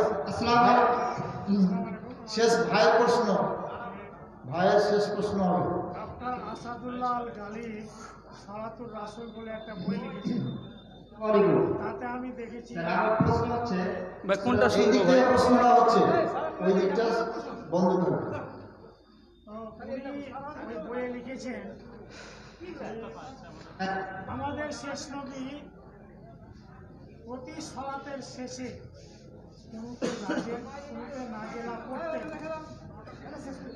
আর কোনো পঠিত দোয়া ছিল না, তিনি নিজের মতো করে পড়তেন। তো ওই সূত্র ধরে হযরত উমর রাদিয়াল্লাহু তাআলা আনহু বিশেষ করে ফজরের শেষ রেখাতে কুনুতে নাজেলা প্রতিদিন পড়েছেন। হাদিসের হাওলা আছে, হাদিসটা আমার মনে নেই।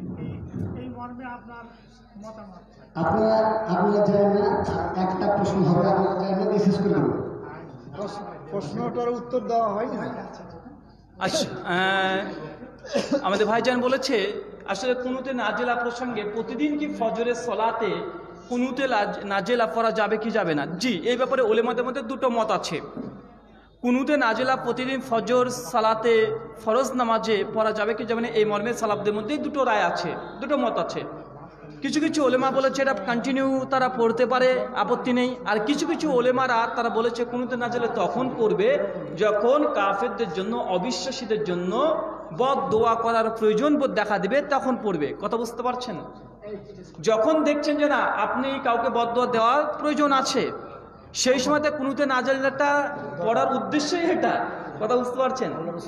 তাই আপনার সঙ্গে দেখা যাচ্ছে আপনার 40 বছরের জীবন, আপনার সব সময় শত্রু আছে, আর এই শত্রু শুধু ব্যক্তিগত আক্রমণের শত্রু যেন না হয়, ব্যক্তিগত শত্রু না, এটা মুসলিম উম্মার ক্ষতি সাধন করছে এমন শত্রু। কথা বুঝতে পারছেন? যদি আপনার জীবদ্দশায় 40 বছর আছে, 40 বছর যদি এমন সময় থাকে 40 বছর পড়েন, কোনো সমস্যা নেই। কিন্তু আপনি অনর্থক আপনি কুনুতে নাজেলা করলেন শত্রুতাবিহীন, জি, তখন আর অনুমোদন নেই। তার জন্য ইমাম শাফিঈ, ইমাম আহমদ বিন হাম্বল তারা এই ফতোয়াটাই দিয়েছে যে যখন প্রয়োজন হবে তখনই পড়বে। এটা 20 বছর হতে পারে, 40 বছর হতে পারে, আবার মাসে একদিন হতে পারে। জি। আসসালামু আলাইকুম। আমার প্রশ্ন হচ্ছে সূরা সাজদার মধ্যে আল্লাহ তাআলা বলছে যে কিয়ামতের দিবস হবে 1000 বছর। আল্লাহ ব্যবহার করে মাইকটা আগে ঠিক করো, মাইকটা ঠিক করো। প্রশ্ন ক্লিয়ার না হলে উত্তর দেওয়া সমস্যা হবে। আল্লাহ তাআলা সাজদার মধ্যে বলছে কিয়ামতের দিবস হবে ফাসানা, অর্থাৎ 1000 বছর, এবং অন্য আয়াতে সূরা মাইদার মধ্যে বলে 50 ফাসানা, অর্থাৎ 50 বছর হবে।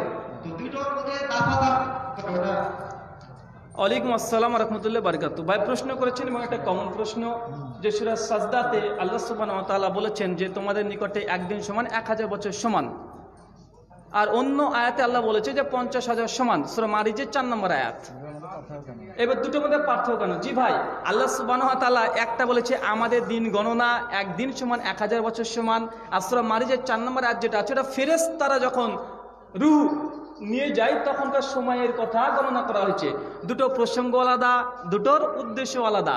হতে পারে আপনি একটা স্লো ট্রেনে এখান থেকে মুম্বাই যাচ্ছেন, একটা স্লো ট্রেনে সময় লেগেছে 2 দিন, আর আপনি কলকাতা এখান থেকে জাহাজে চড়ে গেছেন, সময় লেগেছে কতদিন? 5 ঘন্টা 7 ঘন্টা। তো একটা ফেরেশতাদের হিসাব আর একটা সরাসরি হিসাব, দুটো এক করে কন্ট্রাডিকশন নেই। জি। আপনার প্রশ্ন আছে? আচ্ছা ঠিক আছে, আপনার প্রশ্ন শেষ। আমার নাম রাফিকুল ইসলাম, আমি দাওয়াত ও তাবলীগের কাজ করি গ্রামে। তো আমি প্রায় 10-12টা মসজিদে শিক্ষার উপর কিছু বক্তব্য দেওয়ার পর আমি মুসলমানদের ট্রেনিং নিয়ে দেখেছি যে তারা আসলে নামাজ বুঝে পড়ে কি পড়ে না, এবং উজুর দোয়া বুঝে পড়ে কি না, জানে কি না। তো আমি দেখেছি উজুর দোয়া মানে কি অনেক লোক আছে যে উজুর দোয়াটাও জানে না, এমনকি আল্লাহু আকবার অর্থ জানে না, এবং উজুর দোয়াটাও ঠিক মতন হয় না। অনেকে উজুর দোয়া টোটালি জানেই না এবং অর্থ বুঝে না, এবং অনেক নামাজ আছে মানে আমরা প্রশ্নটা করি, মূল প্রশ্নটা যাতে এই অবুঝের মতন নামাজ পড়ে কি নামাজ হবে? শুধু আল্লাহ আকবার মানে জানে না, কোনো দুয়ারই মানে জানে না। ওয়ালাইকুম আসসালাম ওয়া রাহমাতুল্লাহি ওয়া বারাকাতুহু। ঠিক আছে, ভাইজানের প্রশ্ন উত্তর এর আগে দিয়েছি। একজন ভাই প্রশ্ন করেছিল এখান থেকে, আপনি ছিলেন না? সম্ভবত 3 নম্বর প্রশ্ন, যে কেউ যদি অবুঝের মতো নামাজ পড়ে, যে কি বলছে তার অর্থ জানে না, এই জন্য নামাজ হবে কি? যে নামাজের উপরে কোনো প্রভাব পড়বে না, নামাজ ইনশাআল্লাহ হয়ে যাবে। তবে অর্থগুলো জেনে নেওয়া, জানা, এটা নামাজের একগ্রতা জন্য এটা অতীব গুরুত্বপূর্ণ। তার খুশি খুজুর জন্য, তার একগ্রতার জন্য, তার নিষ্ঠার জন্য অর্থগুলো জানা এটা বাধ্যতামূলক না, তবে জানাটা ভালো। তবে কেউ যদি শুধু আরবি পড়ে, সুনান তিরমিজি 2910 ফাজাইলে কোরআন অধ্যায়ে আল্লাহ রসুল বলেছেন, কেউ যদি কোরআনের আলিফ লাম মিম 3টি হরফ পড়ে তো 3×30 নেকি পাবে। সে বুঝে পড়ুক আর না বুঝে পড়ুক, কোরআন পড়া ফজিলত আছে না নেই? আলিফ লাম মিম 3×30 নেকি পেয়ে গেল। যদি বুঝে আলহামদুলিল্লাহ ভালো। মহান সত্তার কাছে দোয়া এই প্রার্থনা, আল্লাহ সুবহানাহু ওয়া তাআলা তুমি আমাদের প্রত্যেককে সঠিক বোঝার তৌফিক দান করো, আল্লাহুম্মা আমিন। আমাদের মধ্যে যারা মৃত্যুবরণ করেছে আল্লাহ সুবহানাহু ওয়া তাআলা, তা যদি শিরিক না করে মৃত্যুবরণ করে, আল্লাহ সুবহানাহু ওয়া তাআলা তুমি তাকে ক্ষমা করে জান্নাতুল ফেরদৌস দান করো, আল্লাহুম্মা আমিন। মহান সত্তা আল্লাহর কাছে দোয়া এই প্রার্থনা, আমাদের মধ্যে যারা এখন পর্যন্ত রুজি রোজগারে সচেষ্ট নয়, আল্লাহ সুবহানাহু ওয়া তাআলা তুমি আর রাজ্জাক, তুমি রিজিক দাতা, তুমি আমাদেরকে হালাল রিজিক দিয়ে পরিপূর্ণ করে দাও। সকলে বলি আল্লাহুম্মা আমিন। মহান সত্তা আল্লাহ সুবহানাহু ওয়া তাআলার কাছে দোয়া এই প্রার্থনা, আমাদের মধ্যে যারা অসুস্থ আল্লাহ সুবহানাহু ওয়া তাআলা তুমি আল শাফি, তুমি আমাদের প্রত্যেককে শেফাই কুল্লিয়া দান করো। সকলে বলি আল্লাহুম্মা আমিন। এ দোয়া এ দাওয়া রেখে আজকের মতো আলোচনা শেষ করলাম। ওয়া মা আলাইনা ইল্লাল বালাগ। সুবহানাকা আল্লাহুম্মা ওয়া বিহামদিকা আশহাদু আল্লা ইলাহা ইল্লা আনতা আস্তাগফিরুকা ওয়া আতুবু ইলাইক। আপনি শেষ করুন, এটা আমার কথা। আচ্ছা, এতক্ষণ পর্যন্ত আপনারা জ্ঞানগর্ভ আলোচনা শুনলেন ভাই জাওয়াল হোসেনের কাছ থেকে, আর আপনারা খুব মনোযোগ সহকারে শুনছিলেন। এরকম শ্রোতা আমাদের দরকার। আসসালামু আলাইকুম। ক্লাস করতে চাই, প্রশ্ন এক ব্যক্তির পয়সা আছে, আপনি আছে নাই, পরবর্তী কি ওই পয়সা জায়গা থাকবে? প্রশ্ন করে প্রশ্ন উত্তর দেওয়া হবে, যেহেতু যুবক হয়েছে প্রশ্ন উত্তর দেওয়া হবে। আমি ধন্যবাদ দিতে চাই এখানে যারা ম্যানেজিং ছিলেন, যারা দায়িত্বশীল ছিলেন, সকলকে শুক্রিয়া জ্ঞাপন করছি। সকলকে শুক্রিয়া জ্ঞাপন করছি আল্লাহ সুবহানাহু ওয়া তাআলা যে একটা পরিবেশকে শান্ত রেখে, বিশেষ করে বাজার বসানো একটা পরিবেশ সমাজে রয়েছে, জলসা, সেই বাজারকে আমরা অ্যাভয়েড করে একটা সুন্দর একটা পরিবেশে একটা প্রোগ্রাম শেষ করেছি। এইরকম আরো যেন ঘন ঘন প্রোগ্রাম করতে পারি, আপনারা উদ্যোগী হন। আমরা আমাদের আলোচনাকে ব্যস্ত করবো, আপনারা যেন সদয় হন। আমরা ধন্যবাদ দিচ্ছি যে আশেপাশের জনগণকে, আমাদের প্রশাসনকে, আমাদের সরকার বাহাদুরকে এবং সকলকে আমরা ধন্যবাদ চাই যে আমাদের সহযোগিতা করে